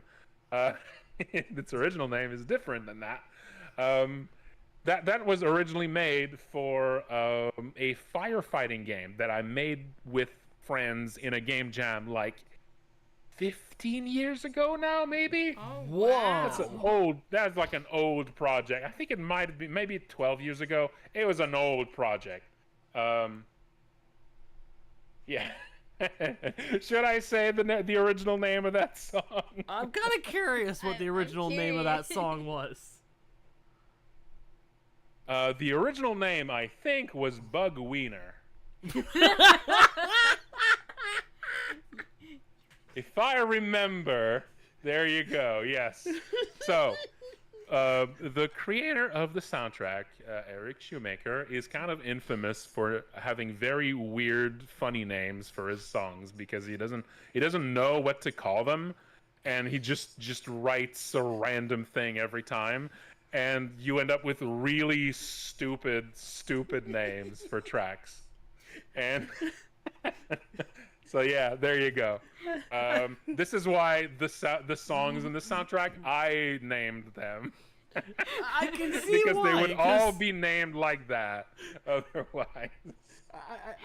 I can't say I blame you for taking the reins of naming the songs, because if I looked at my phone while listening to music and saw that title, I honestly might die of laughter. Because yeah. What the fuck? Could you imagine like someone hearing it is like, that's a cool song, what's it called? Oh, Bug Wiener. Yeah. What is it called? Listen, there's some good song titles. There's some good song titles in his oeuvre. Oh, I'm sure there are. I'm gonna be honest, a part of me wants to know what the original names were. Well, I mean, a bunch of them for like the other songs in the game. I'm not sure if they're all gonna be funny. Some are just probably like just a bunch of letters, like keyboard mashing. Like, yeah. oh my god, that was great. Actually, probably one of my favorite songs, in the game, "Exposure," the song that plays when you reach the roof. Oh, yes. that song is That one one is of my that one was originally for Malison, actually, for my main project. I don't remember what this one was originally called though, but I think on Malison most of the names were just like generic, like, you know, boring, like area name, you know, song for this area. I think usually they were more boring names there, or like, again, maybe keyboard mashing nonsense too. Makes sense. I can't say anything. I do the same thing with my files. You do. You really do. But I will agree, Exposure, like, as a track, is honestly one of the most beautiful in the game. Just because, So that track actually had, like, an influence on the game. Really? Because he remade that song. He, like, adapted the song for Look Outside before I actually made the roof. And before that, the roof was just supposed to be a tiny, short moment. Like, it was supposed to be just like, you go out and you just walk up to them, and it was just supposed to be, like, a really short bit. And then he made that song, and I was like, well, okay, well, fuck this plan, I guess. I guess it needs to take at least, like, 5 minutes for you to walk through as you listen to this fucking masterpiece. So I basically remade the entire roof. I, like, remade the entire plan of the roof to be this whole extended sequence where you just get to marvel at what the hell happened outside. And, like, because I wanted something to basically live up to that song. So, yeah. I mean, I can't say I blame you, because that song, wow. Just wow. It's really good. It really is. And the fact that it basically changed the floor plan of the roof, honestly worth it. Yeah. I would say completely fucking worth it. Yeah, at first it was just supposed to be that, like, you walk up to the circle and then, like, the whole moment of you, like, verifying if you have all the correct offerings were just supposed to happen in that encounter. Like, at the moment, like, when like, you're looking up at the sky and they, like, appear. That would have been the moment where, like, they show and you see if, like, they did the right offerings or not. And I just turned into a whole thing where you walk around the roof and just marvel at, you know, at the horizon. And that was because that song was good. Literally because the song was good. The original song is good too, but he, like, really, like, elevated it. Like, it's like, the original song doesn't hit quite. Like, he put a lot more oomph in it. Like, he really added quite a bit to it. And it made it quite different. It was especially, like, shocking to hear it, you know? Almost like it's like a song I had heard before, but it's got, like, a completely new vibe that, you know? Yeah. That was quite something. It really was something else. Like, it truly magnificent stuff.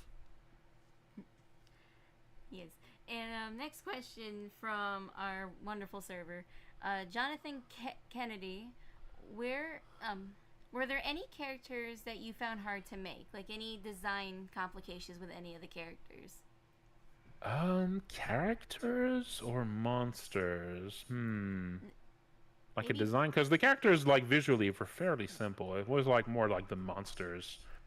Of course, I mean, depending on like, is it like design, like drawing them, like visual design, or more like, of course, they can't answer. Can you read the question again? Um, Trying to suss which part of that they might mean, you know? yeah. They just say, were there any characters that you find hard to make? Well, I'm gonna answer it as like more like design for like a monster maybe. Yeah. So there's one monster that like went through a bunch of different versions that I couldn't really get working, and then a freelancer came on and like really knocked it out of the park. That's another one that I mentioned in like the Bog Leech interview. It's the cop car. The cop car monster. Car. The really gnarly, like almost like sea monster looking creature. I was kind of thinking of like Scylla, like Scylla of like Greek mythology a bit. Like just just a horrible sea monster looking thing. But it's a cop car with canines and, you know, just a weird mix of themes. And like that one went through like a bunch of redesigns. I couldn't really figure it out how to make it look right. And then the artist Konzit came on to help, and I think that was the first thing he worked on. Is he detailed that sprite, and wow, he took like my sketch and made it into something amazing. I think it's the best sprite in the game. What he made there, like what he turned that monster into, I think is the best sprite in the game. It's really good. It's like a really, really amazing like creature. Like you really like the way he played with color on it is just so good. So yeah, I really struggled with this one, and yeah, that freelance artist came in and really knocked it out of the park. That is amazing. I would agree, because honestly, that sprite design is honestly freaky, especially all the dog heads and like parts. Just it really stands out. He made those dog heads look so crazed, so fucking like wild. He did an amazing job on it. Alright, this one's I'm gonna say is gonna be for monsters as well. What kind of monsters did you make that didn't make the cut? This is from Red X Revival. Oh, a bunch of them. There's a lot of things on the cutting room floor here. There's a lot of monsters. Some of them are just like cut for time because we just didn't have time to like put them in. Some of them, a bunch of them are for an area that was cut but could make it back in on 2.0. There's like this entire flooded apartment. The maps are actually still in the game, but I removed the enemies because I didn't want people to get spoiled on all the enemies for it. There is a so like that whole area is like has a bunch of monsters in it, and they've all so they all have like unused sprites. Another one is the astronomers on the roof, of course. You know, if you fail their offering, they all have like, you know, different forms of monsters they turn into once they realize that all is lost for them. So like those all like turn into monsters, but initially they were supposed to attack you. Ooh. So they were supposed to turn, and then like a battle starts. And that was supposed to be almost like, you know, like a punishment for getting it wrong or something. And at one point then I thought, okay, maybe it's not that it's a punishment. Maybe it's more like an optional fight, like you can put them out of their misery, right? Ooh. Or something like that. So it's like they turn, but then if you approach them, they attack you. Or maybe you have the option. Maybe they don't attack you, they're passive, but you can interact with them, and then you have the option of attacking. Or something like that. But then, like, you know, I was working on this and on a bunch of other stuff, and I just I knew that I didn't have time to make their battles like satisfying, to like really like design a good fight for them. So I just decided, okay, let's just cut their battles. Let's just just make it that they turn into a monster, but they're passive. And that's one of those things that's in the 2.0 potential to bring their battles back in. But yeah, each of those have like a big, like detailed monster sprite for when you fight them. But obviously they're not. Those sprites are some of them are unfinished, but they are in the game. So some people did actually dig them out to look at those sprites. But yeah, so those are also like kind of unused monsters. But yeah, there's a ton. There's a ton of stuff that was cut for time. A lot of the 2.0 stuff is based on things that we had to cut for time. All sorts of monsters, all sorts of like characters that people have been. I've seen people try to theorize what these monster sprites are for. That's always fun. Yeah, just a ton, a bunch of them. Yeah. Honestly, with the amount of monsters that's already in the game, it just amazes me that there's even more that could have been. I'm ready. You think that's a lot of monsters? I'll show you monsters. There's like 200, 300 monsters or something in Look Outside. Yep, and there's even more just waiting at the door. That's baby numbers. That's baby numbers. Malice in the Cursed City has 1,500 monsters in it. Holy shit! I'm ready. I've been working on that for like 10 years. It's a big game. I'm looking forward to that game. A lot of goobers in there. Yeah, 1,500 monsters so far in Malice in the Cursed City. That's a lot of monsters. God damn. I will be adopting every single one of them. Of course. We don't have an apartment big enough for them all. We need a bigger apartment, god dang it. We just buy a school. There we go. Oh my god. Alright, we got another Lyall question from Willow the Witch. If Lyall was recruitable, how would we recruit him? That might be spoilers. Ooh, well, yeah, that might be a little spoilers because there is a chance he does become recruitable. Yeah. That's okay. What I'll say about it is, I myself have not been too sure because they're still kind of working on the potential concept for that if it does come through. And the big question for me in my mind on like recruiting him would it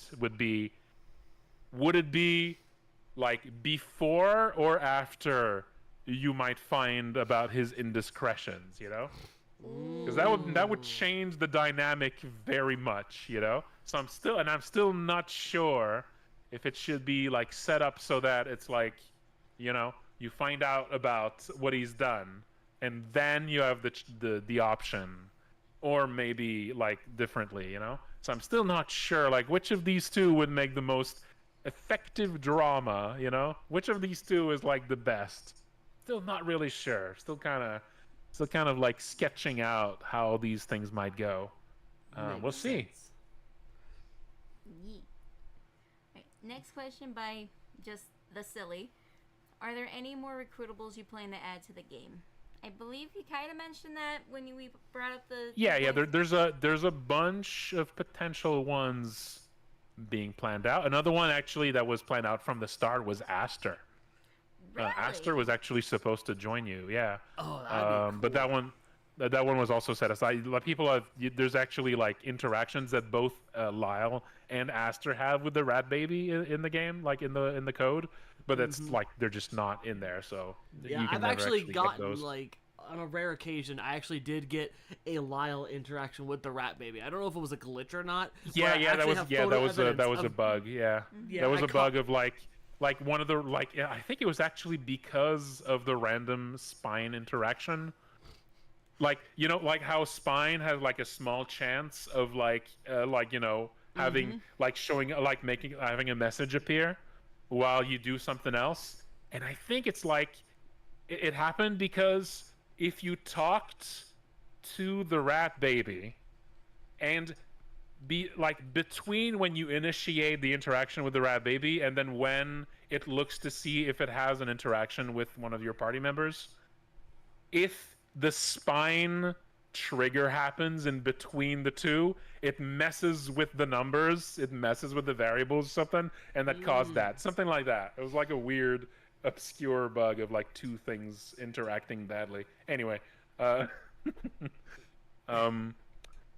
yeah, there's a bunch of plans. Aster is another possible one, but this one's also obviously that has some complications. You know, like what happens when you go to the roof if Aster is in your party, right?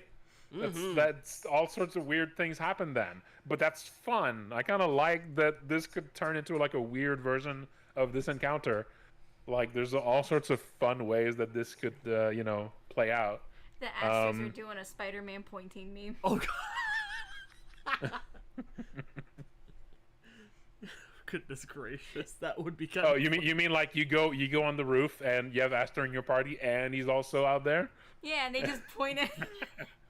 Sure. Yeah. Wait, how are you there? But I'm right here. How are you there? What's going on here? Oh shit. Yeah, there's a few others. There's a few others that have been planned for a while, but the others don't really have as much work into them, so they're a bit less likely. But still, they're on the list. They're on the list of potential 2.0 things. We'll see. Yeah, after Audrey, I feel like anything's on the table. Like you made a vending Well, Audrey machine. was. Audrey. Yeah, Audrey. That was literally the point with Audrey. Hey, what's the stupidest thing that could join your party imaginable? The vending machine. And people Yeah, there you took go. that and ran. Let's. Yeah. Fucking. Let's. Half of the appeal of writing Audrey was like, okay, say you're an outsider to the fandom of Look Outside. What is the weirdest thing to see in like a fanfic or something? What do you mean there's a vending machine? What kind of game is this? Yeah. You're not wrong. A vending machine that can spit change and football tackle you. I really wanted. So another thing is that I really wanted Audrey. I wanted people to not find Audrey for a while. I did everything I could to really hide Audrey, but people still found her like day one. So, rip.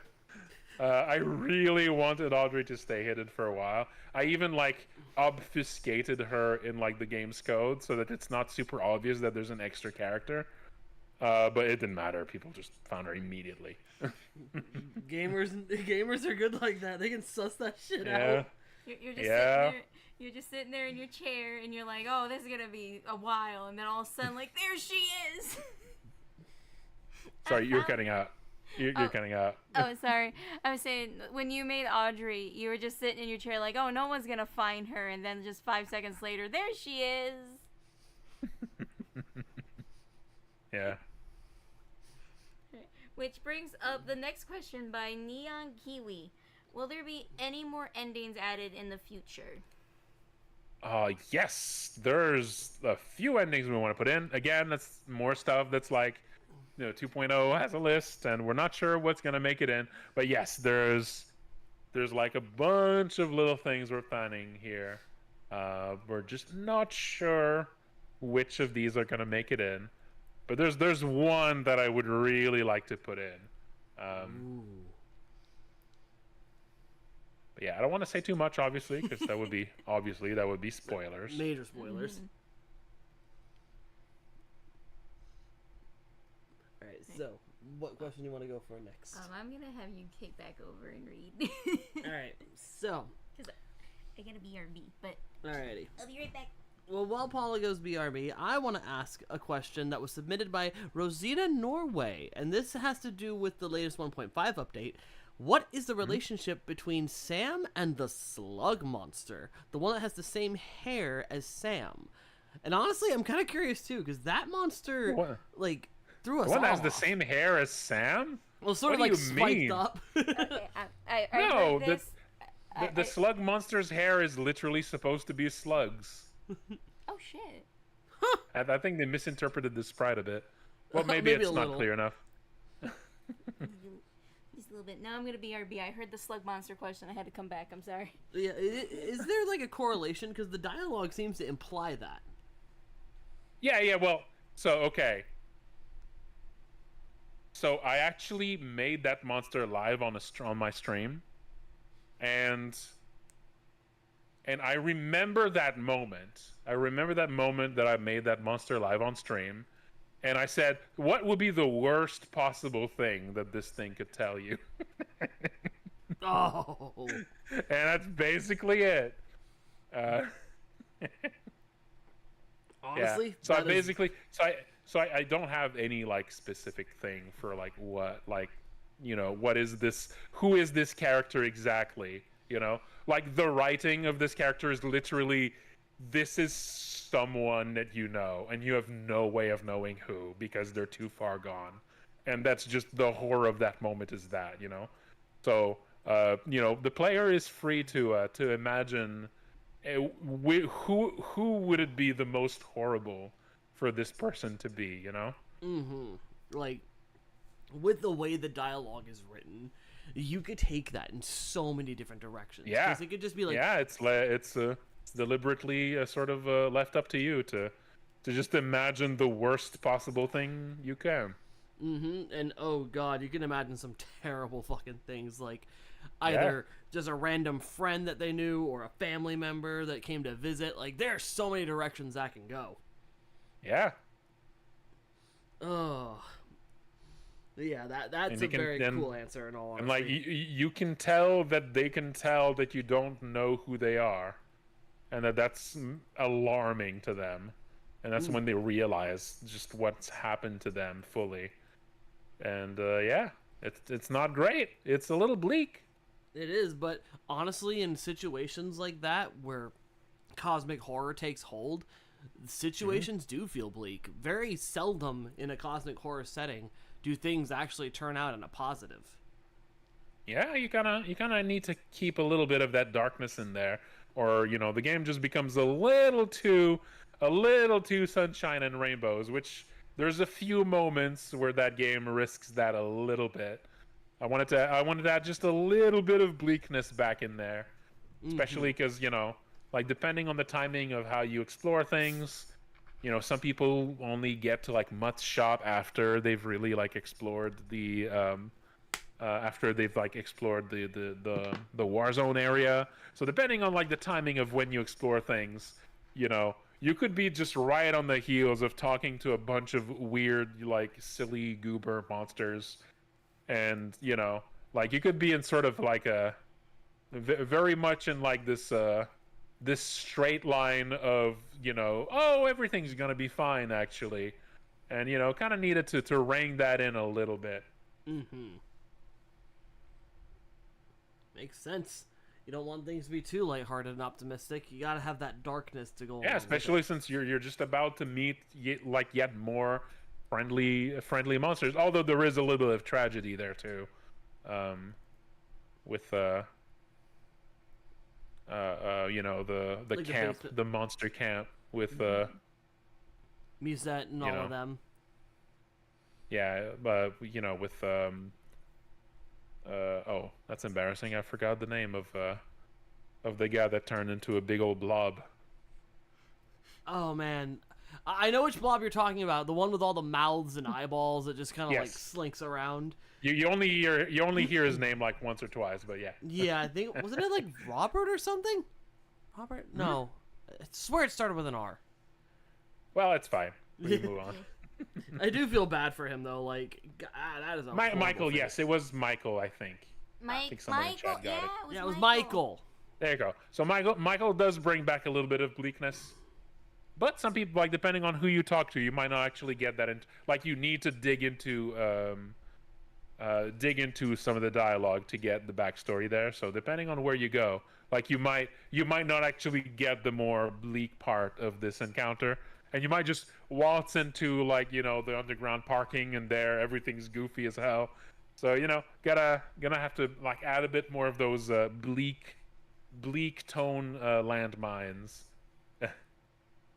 Yep, makes sense.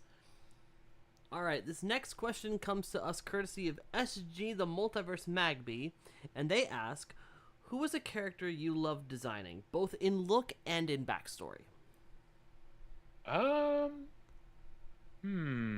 Character that I love designing. That's a little wide. I'm not too sure how to answer that.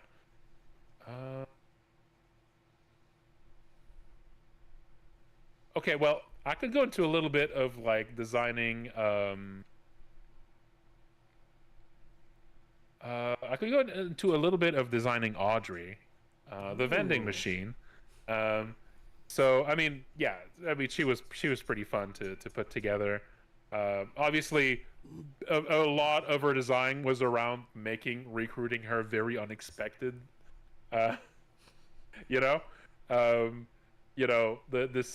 the whole thing was around like, oh, just such a weird, because okay, I talked a little bit about things that I really like to design, or like, like in horror I really like things that are like horrible things that are hiding in plain sight.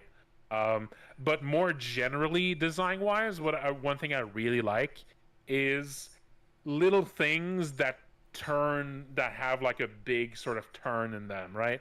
Or like a little minor interaction that turns into a huge thing, right? Mm-hmm. I really like basically like unexpected like cans of worms.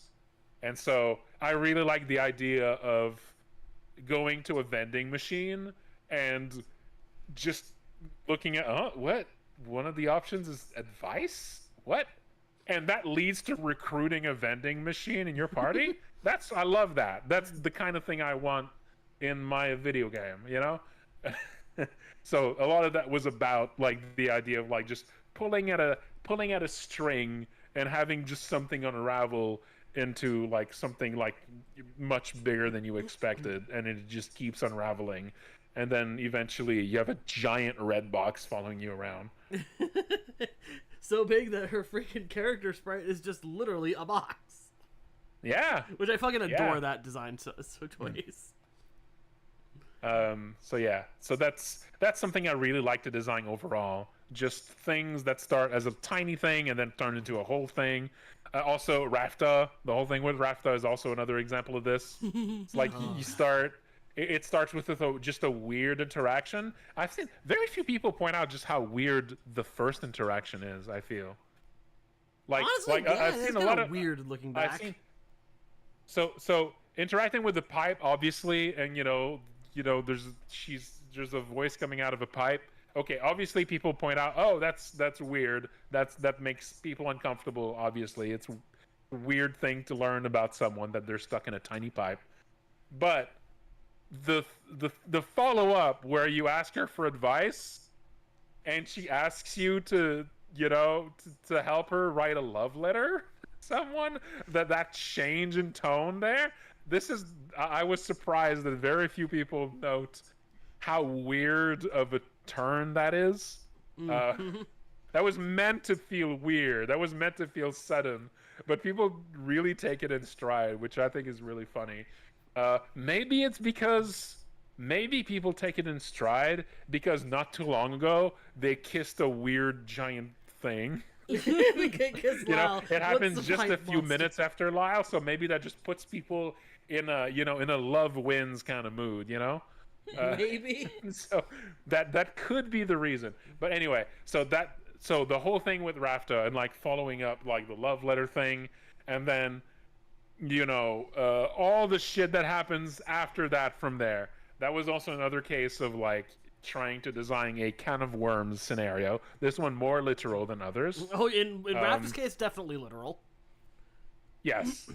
So that was the idea of this, was just, you were just following something small and cute, even though it has this weird start, and then it just turns into something that goes completely just so out of control. It just blows up in your face in such an absurd way, and it just literally like changes.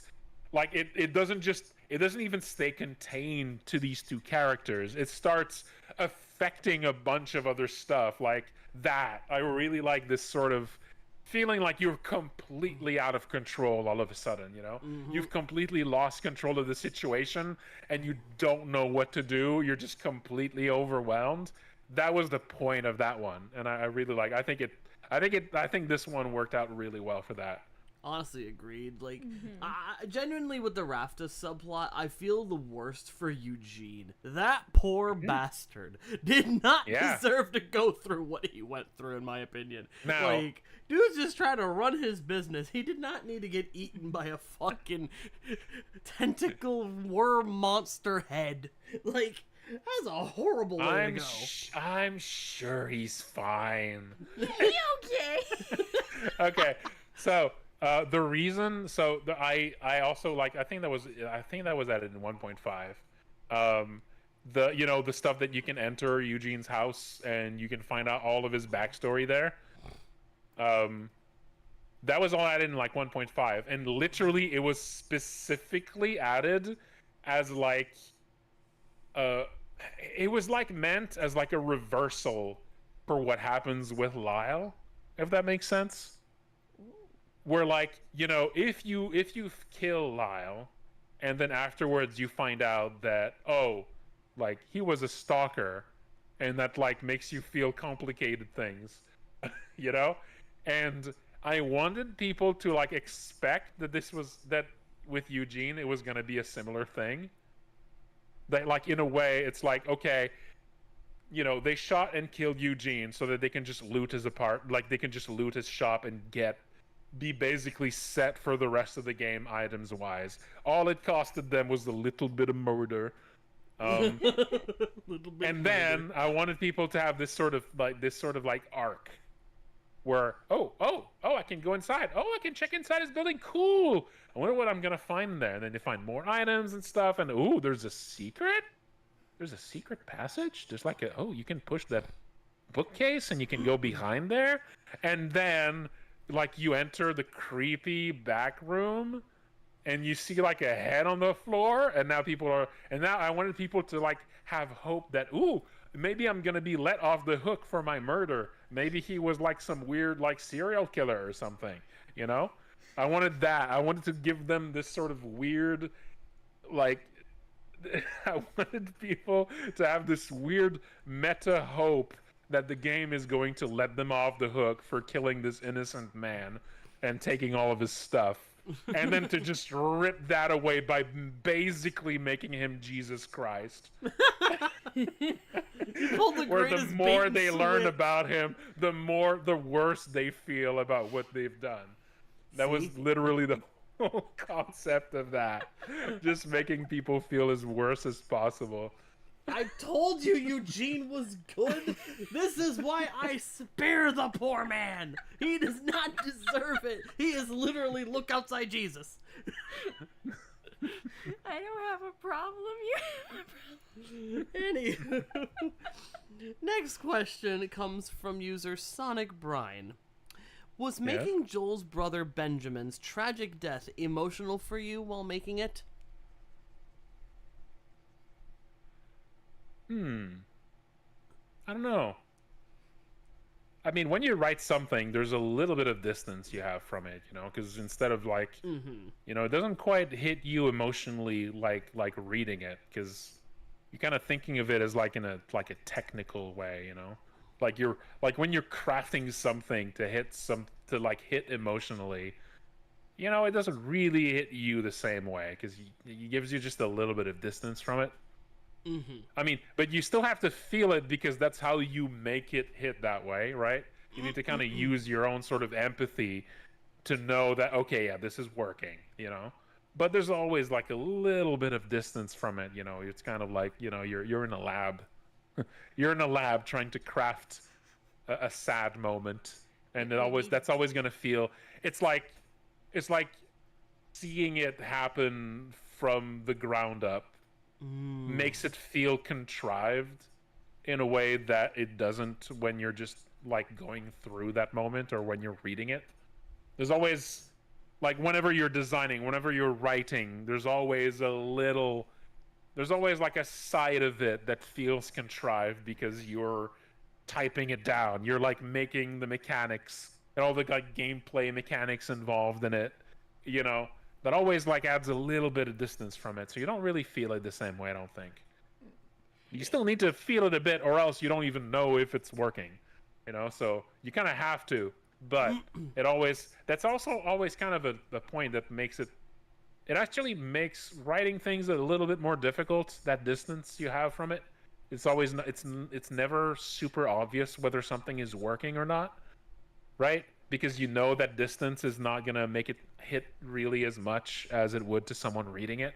So you always kind of have to like, you always kind of have to guess a little bit, you know, on whether or not like this is working or not, because it's always gonna look like it's not working as much for you, right? Yeah. That makes sense. Which, I got a question that I think about. Oh boy. I just realized I never put any questions about Joel. When it because I noticed that he can pretty much devour anything if he has the final blow. Can he devour the final boss before the visitor? So there is actually something to prevent him from being able to devour certain monsters. Alright. I forget which monsters have that. There's like a tag I can put on monsters to prevent Joel from eating them. And very often it's not gonna be necessarily because something is too big, because I think it's just funny if you get to eat God. It's just really funny. There's no reason for him not to do it. I mean, I guess it might like break his HP bar a little bit, but hey, I mean, you know, this is a single player game, all right? We're not balancing for, you know, we're not balancing for fairness that much here. No. But like mostly the things that I put that tag on, and I missed a few, I need to make sure to like hit all of them, is any encounter where winning doesn't actually kill the thing. You know, like for instance his sister when you defeat her, like she crawls back into the darkness, so it doesn't really make a lot of sense that, and it's also kind of fucking horrible, but you know, that's a separate thing. But like getting her devoured doesn't really make sense because she's still there after the fight. So any encounter like this where like the creature is still there in some way after the fight, you know, I would need to, that's where I would want to put the tag that prevents this from happening. But I forgot a bunch of them though. Also, it would be ideal if Joel ate the monster, it actually didn't appear as a corpse at the end, like on the map. That would really be ideal, but that would be a lot of extra work, and I don't feel like it. Makes sense. Honestly, though, it is funny to see how far it can go, though. Like, yeah, like just from. But the more HP they have, the harder it is, because you need to, like, you know, like the smaller of a, you know, the smaller the sort of, you know, like you need, at one point you need to basically have no one else attack except Joel, which, you know, that's a, it's an option. It's an option. Yeah. I can tell you, we've gotten some freaking hilarious reactions from doing that alone. Like, just on like. I have no idea what's the most that you can push his max HP to doing this. It's probably pretty high, but there is. I have programmed in like diminishing returns on that. So like the more the higher his max HP is, the more he needs to eat to make it go higher. So there is diminishing returns. So it's not supposed to go too crazy, but it can probably still go pretty crazy. Probably, yeah. When we did our first playthrough before the 1.5 update, our viewers actually were placing bets to see if Joel would eat God. I actually forget if he can. I can look it up right now. Oh, please, we have to know if that's possible. I'm gonna look it up right now. I can just look at the tags. Because if he could slurp the fucking Exalted 4 like a goddamn spaghetti noodle, I would die of laughter, man. I confirm that he can. Yes! Okay, that? Yes! Okay, I that's confirm that he can. The Exalted 4 does not have the tag that prevents Joel from devouring it. That is a goddamn goal. We're making that happen on one of these streams. Oh no. That What have I done? Joel's gonna be eating good today. He's a growing boy. He is. oh my fucking I think if any other character would make me fall in love with Look Outside besides Lyall, it would be Joel. I absolutely love the boy. Same. Honestly, on stream, doing what I think his voice would sound like has been a delight. Because as a voice actor, I just have fun creating voices. And the way you wrote him gave me such a unique idea for his voice. So, what I do, if you don't mind me going into a small little thing on that. Sure. Essentially, with the way he has, like, the H's, I imagine it's like he's trying to, like, gather up his breath while he's speaking. So, Yeah. essentially, he's struggling because there's teeth lodged in his throat. And Yeah.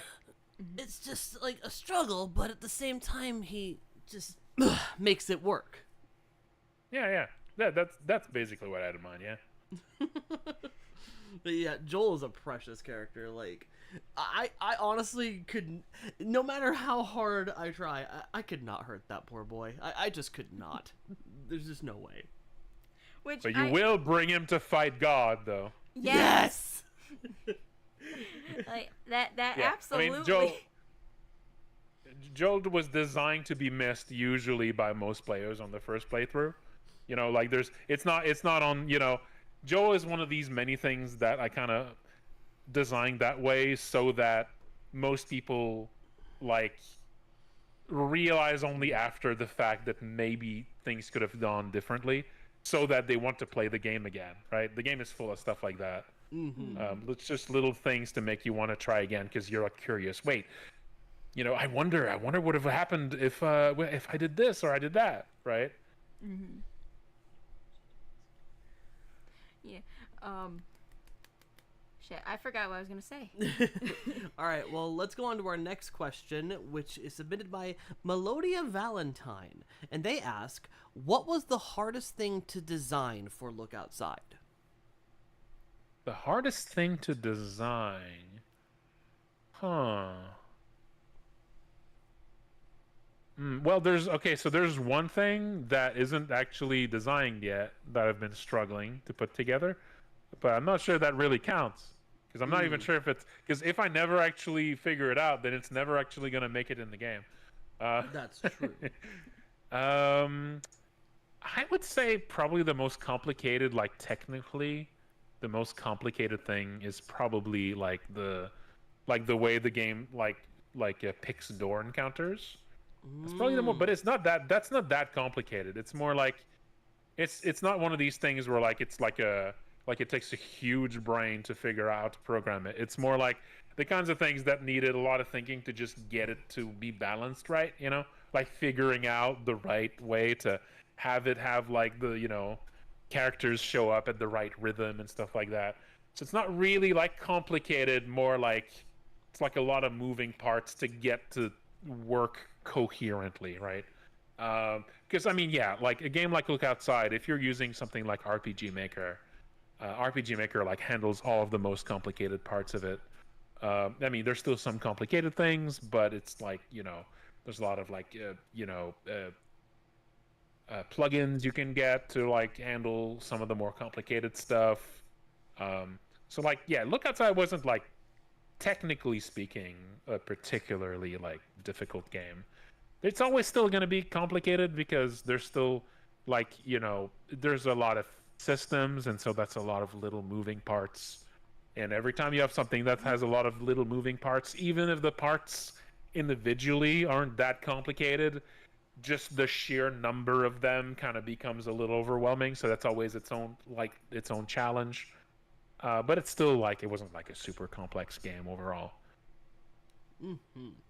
If I had to actually make it completely myself instead of using RPG Maker, now that would have been a complicated game. That would have been a lot more. That would have been. I could not have done that in 6 months. I mean, I'll tell you what. I get that. Like doing it all from scratch would be like an entire ordeal in and of itself. Yeah, it would take 10 years. Kind of like the game you're working on right now. Yeah, exactly. That one's not with RPG Maker. Oh boy. I mean, it actually started as an RPG Maker game like more than 10 years ago, but I wanted more control. I wanted to, you know, I didn't want. I was starting to feel the limitations of the engine a bit, so I started just making it on my own. And at first it was a mistake, but then it was less and less of a mistake the more I worked on it. And now it's pretty good, I think. But we'll see. Honestly, I'm looking forward to playing this game, and look with how passionate you sound talking about it. It sounds incredible. We'll see. I mean, maybe it's gonna be awful. You don't know. Maybe it's gonna be the worst game you've ever played. Oh, that could happen. I highly doubt it. Listen, Frankie, I call bullshit.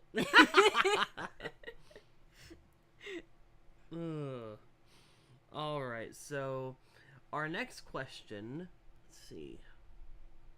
Our next question comes from Chaotic Coffee Boy, and they ask, when Look Outside is fully completed, do you think you'd do more games like it, or perhaps a sequel/prequel game? Which we touched on sequel and prequel stuff. Yeah, we've basically been talking about this already. Yeah, because that I am working on another game like it. Malison, the Cursed City, soon for sale. And actually, we don't have a launch date. It's technically not even announced yet. It's technically not. Every time people Devolver has to play coy about it. You know, because it's not technically announced yet, so I'm basically the only one who can talk about it. Gotcha. I've just been sort of open about development from the start, but you know, technically it's not announced yet, so this is all exclusive. Very nice. Talking about announcements, though, this does lead me to a question I've been wanting to ask since the stream started. With the popularity of Look Outside and how well it's done on Steam, is there a possibility of this game coming to console platforms in the future, by any chance? It's possible. So this is RPG Maker, and RPG Maker doesn't natively let you make games for consoles, but any game in RPG Maker MZ is secretly a browser game, which is a weird thing.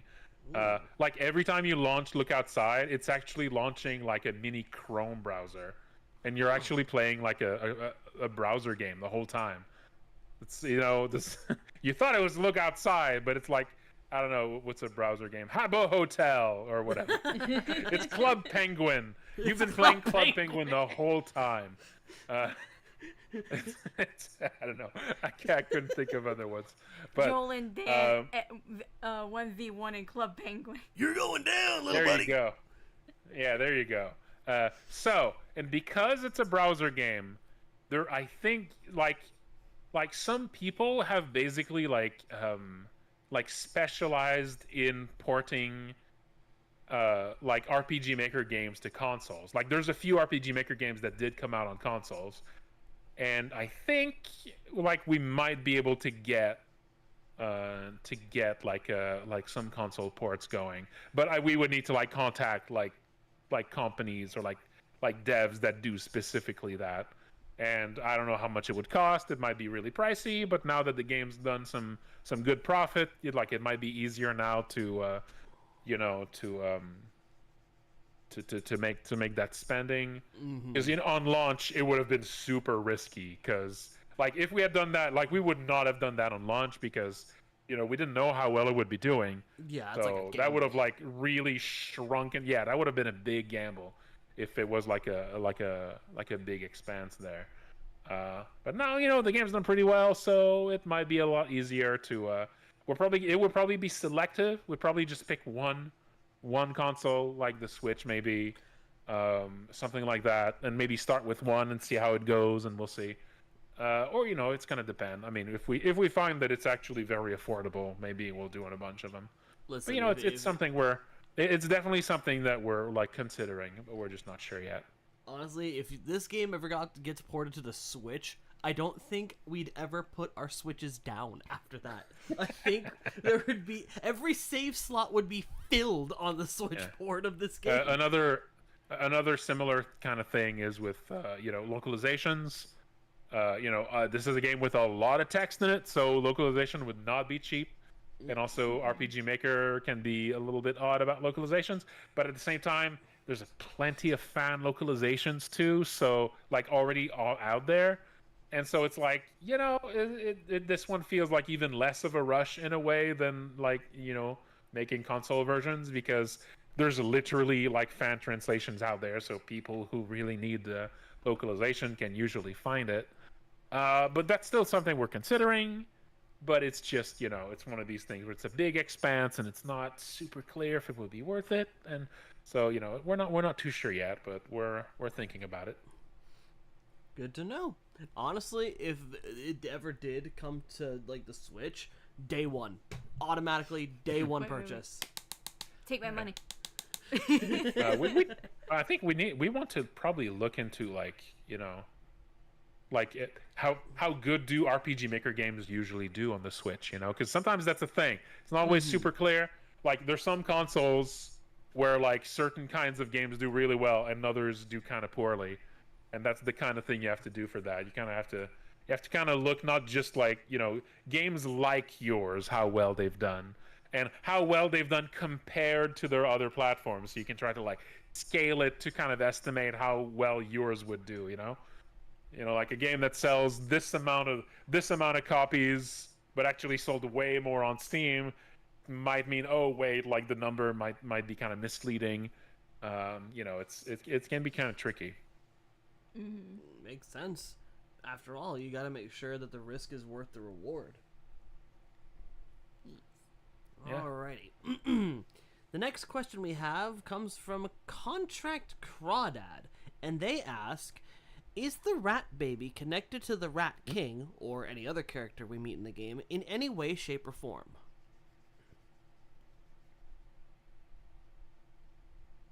Wow, that's some lore questions. All right, well, obviously, like it's not explicit. It's not explicit in the game, and the way I think of these lore things is that if something isn't explicit in the game, it's kind of up to you, right? Kind of want to let people sort of imagine things a little bit. I don't want to answer things too much, but I can tell you like what I had in mind for it. Just think of it as like dubious canon, like it's not, like the actual answer is who knows, right? Like the actual official answer is there isn't really an official answer. It's kind of up to you to imagine what it is. But like the implication is supposed to be that like the Rat King is sort of like where like the Rat King is Fabrice, like it's Fred's friend that saw the painting, and this happened to him. He kind of went crazy. He turned into this horrible rat creature thing and started biting people, and that started the whole rat situation on floor 1. That was like that's supposed to be what happened there, but the game never like explicitly says that. It's never like super clear, and it's not really. I mean, I've seen. I think some people have kind of put that together or like theorized it. And it's not really like, it's not supposed to be like explicit like this, so it's kind of meant to be more up to you. But of course, when you write something like this, you're going to have something in mind when you do it. But it's always like you don't always necessarily want to just spell it out. Sometimes a little bit of mystery, a little bit of like blanks for the players to fill in, kind of sort of makes the player a bit more like, feels like the player's a bit more like an active participant in the game a bit. Kind of makes them, kind of plays on their imagination more than if something was just like straight up like told to them. And interpretation and letting your minds wander is always an exciting thing to do. Yeah, it always makes. I think it's definitely something that like makes a story stick more in someone's mind if they had to do a bit more interpretation through it than if it was sort of all like very obvious. Like that just kind of makes something stick in someone's mind more, I think. And I always like that in writing, because I feel like you have more fun trying to put the pieces together yourself, or even have your own thoughts with it. So just the concept of what the Rat Baby is and how it came to be is like just one of my favorites, because we really don't know Rat Baby. Yeah, I mean you like it kind of tells a story. Like the whole thing kind of evokes that there's something there, but it's just not. Just doesn't quite like there's some dots here, but it's kind of up to you on how you connect them. Mm-hmm. And honestly, I like that. Like putting your own interpretation to how you connect those dots is always fun because you never know where those connections are going to end up. Yeah, and like different people are gonna come up with different things, and it might be based on just like older like stories that they've read before, or just actually on like how in what order that they walked onto different elements in the game might kind of make them fit differently in their brain a bit, right? Something that they like saw first might make it stick in their minds more and take a bigger part of the story in their minds than something they saw last. Like all sorts of things are going to play a part into how people interpret like the events of something. Oh yeah. Alrighty, our next question comes from user Flynn, and their question is, how much has the game changed since the original concept was created? Oh, I kind of answered that a little bit earlier. That it started as a game inspired of like that older Game Jam game I made with Land Shark Roar about like being stuck in a building. It was called Tenement Hell, and then slowly over time shifted towards being more of like a a horror RPG that has a little bit more in common with my current big project Malison. But also there's another way in which it changed. There was a big change that there's a lot of like traces of that change in the game still. So immediately after the Game Jam, because like I said, originally it was made for a Game Jam, like a 1 month long Game Jam. And immediately after this, when the game started getting popular, I already had plans on like expanding it because it was getting traction. Usually when you put out like a Game Jam game, very often a few people are going to play it, but it's not going to make like a lot of waves. Like you put a Game Jam game out there, and unless you're like making an effort of like spreading it and getting a lot of people to play it, like a few dozen people are going to play it at tops, right? But this one, a lot of people started playing it. Like the Fear and Hunger and the Lisa communities, like really got into the game early. And so when something like this happens, you start thinking about how to expand that game because that's there's an interest. You don't want to lose that. You want to strike the iron while it's hot. So back then, what I initially had in mind to how to expand that game was very different than what it turned into after. At first, I was thinking of it as like something that I would just kind of work on as a side project over like an entire year and maybe release it like the following Halloween, which is basically when 2.0 is going to come out now. So it might actually still come true. Kind of come so full at first, circle. that's so at first that was like the idea. It was that I just kind of work on that a little bit, and like I still I go back to my main project, but I keep this as like a thing I work on the weekends on my free time. And back then, because the idea was like this, it was much more of a long-term thing, like a much slower process. I started working on things like all sorts of really silly secondary things, got a lot of detail. Like at first, one of the things was that the video games that you play back home were all intended to be like little text adventures. Like they were all meant to be like have a lot more going on in them individually. Like that was the kind of thing. Like a lot of small things was like growing into like a huge thing because it was like something I wasn't like taking it as seriously. It was like a side thing. So, when you do something like that, you start doing some silly things. You start putting a lot of details into tiny things that don't really like matter as much. And you start having like weird shifting priorities. And then when it started getting way more popular and I decided, okay, wait, maybe this is more than just something I keep on the back burner thing. once it reached a certain point, I realized, okay, wait, no, this is an opportunity.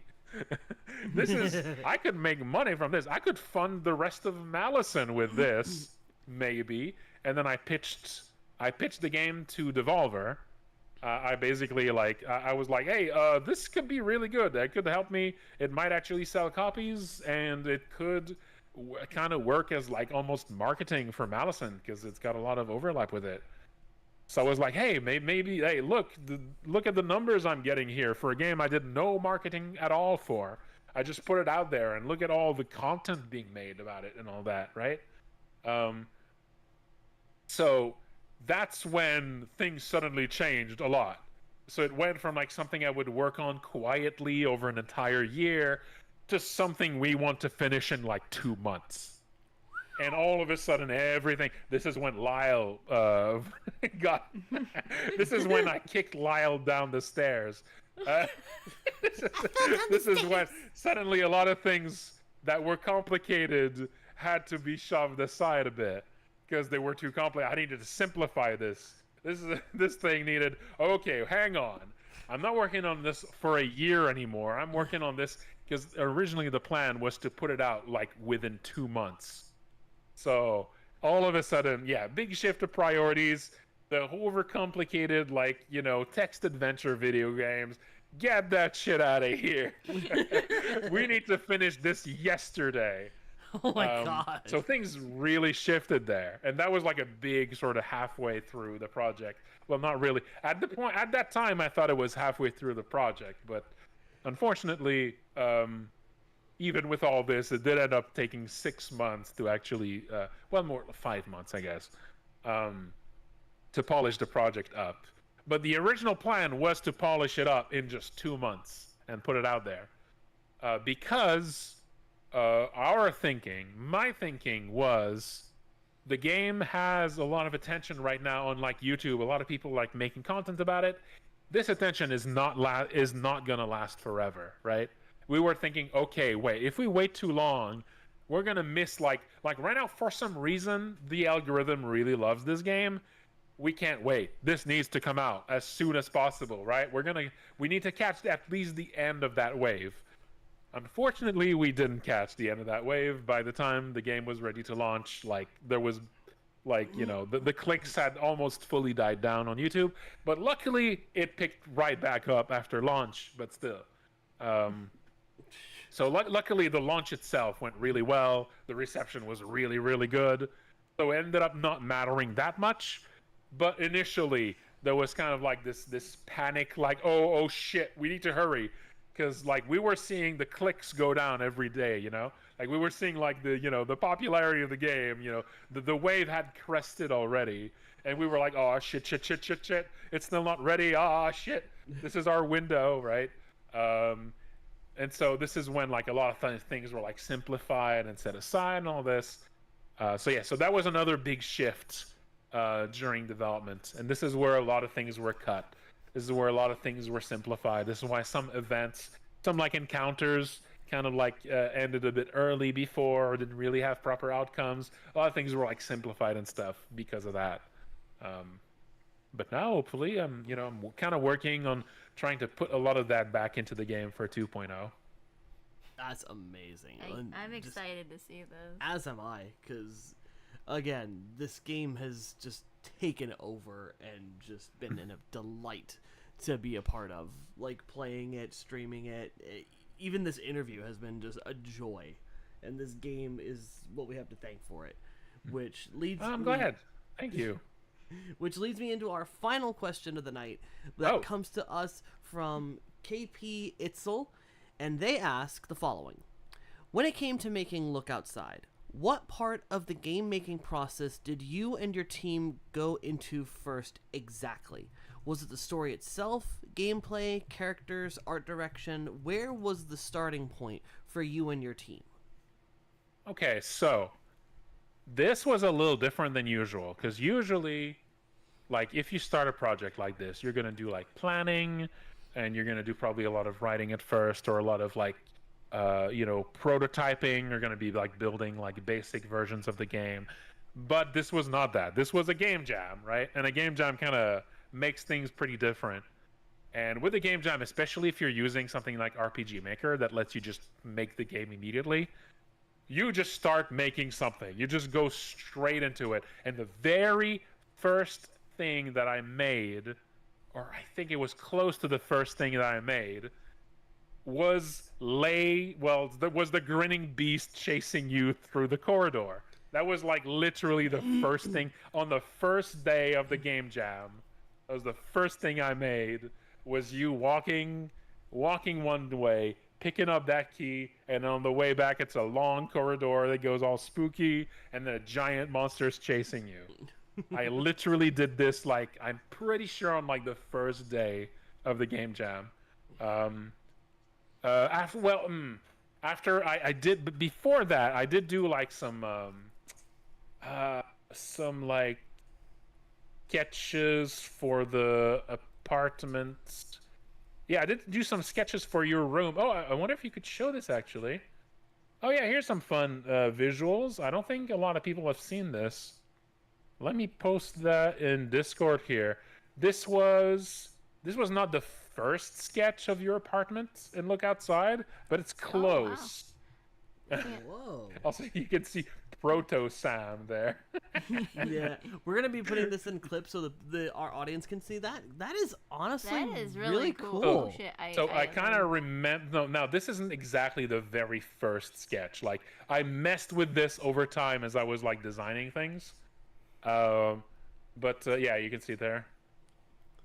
So like that was actually probably literally the first thing I did, was like sketching out like the apartment itself.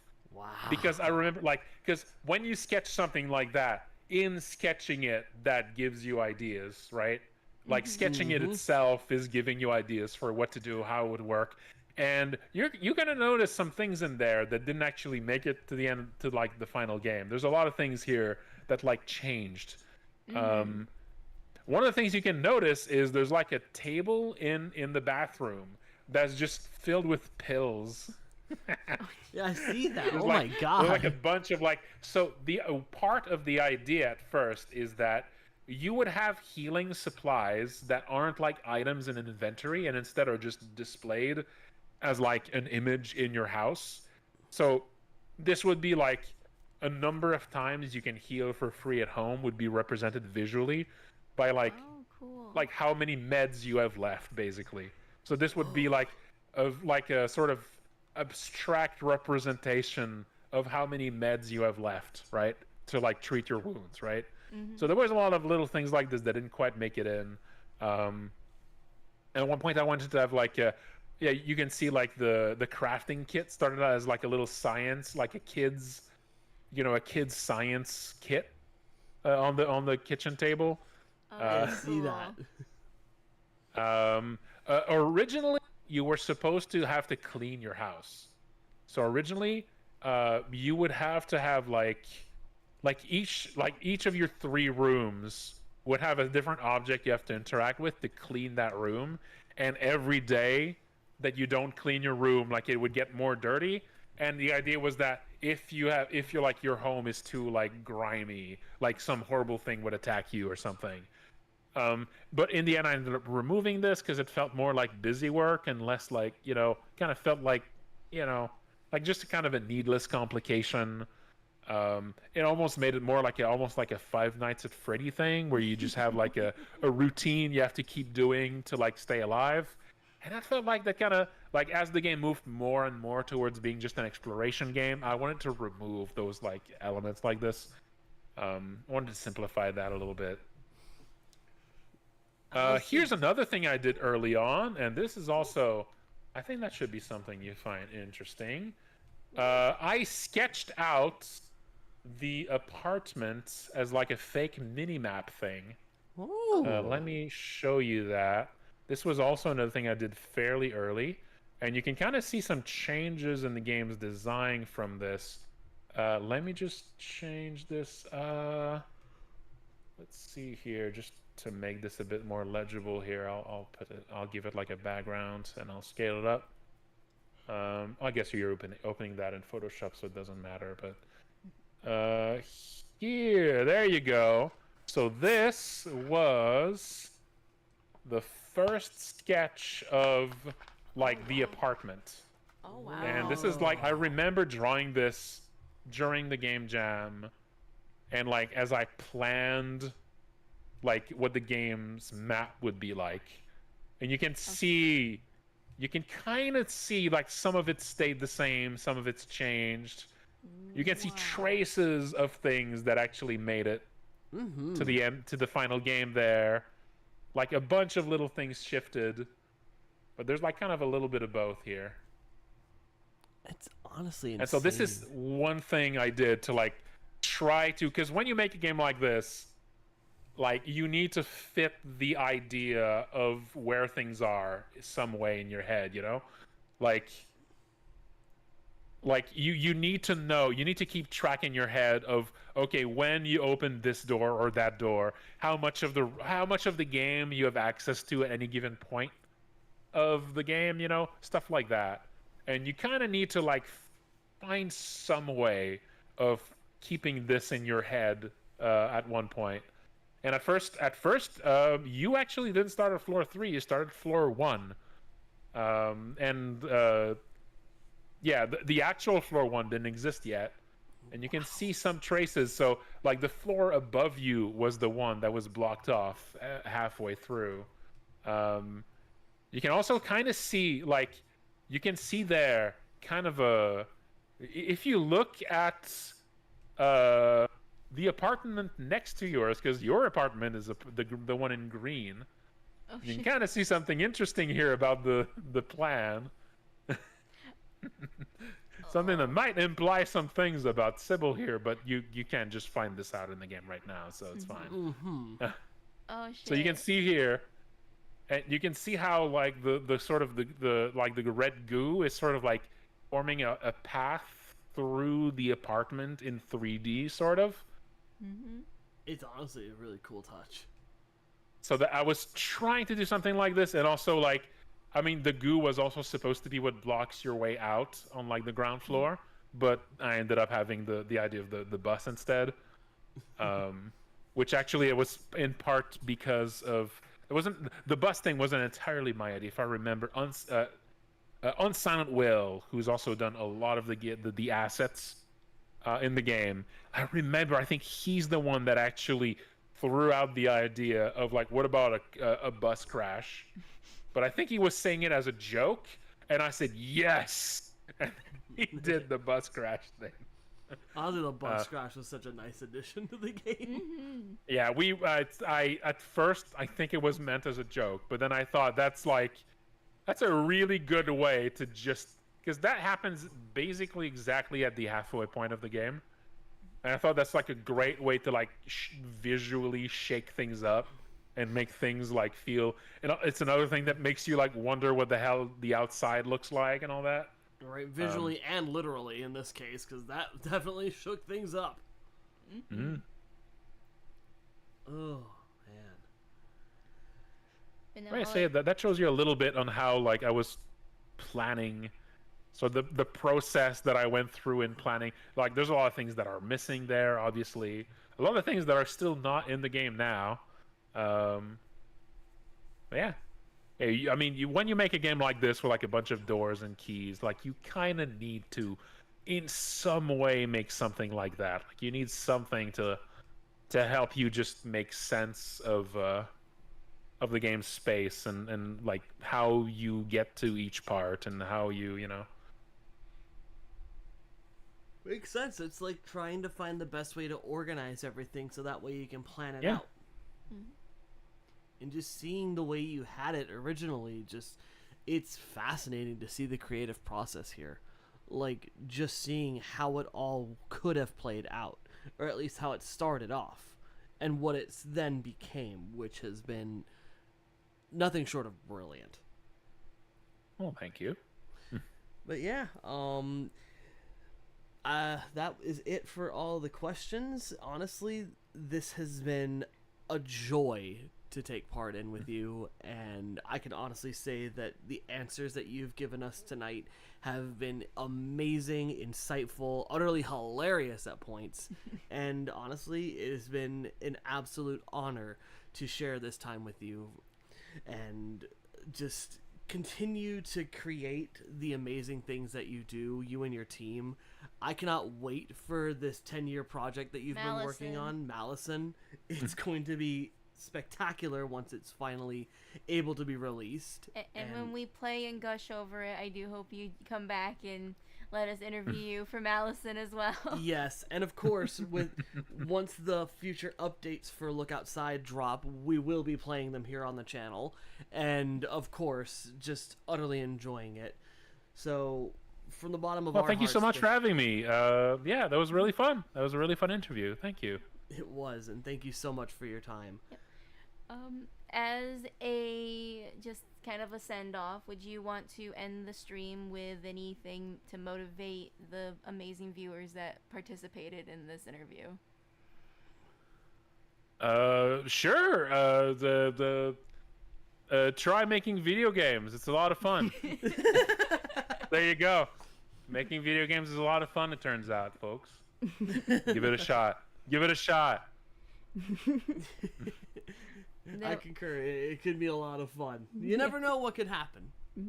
But with that, I hope you all had a great time, and hopefully we can do more interviews like this. And I hope we get to have you on the channel a little bit more, Frankie, because this honestly was awesome. Sure. Yeah. So, goodbye, everybody. Have a good night, everyone. Good night.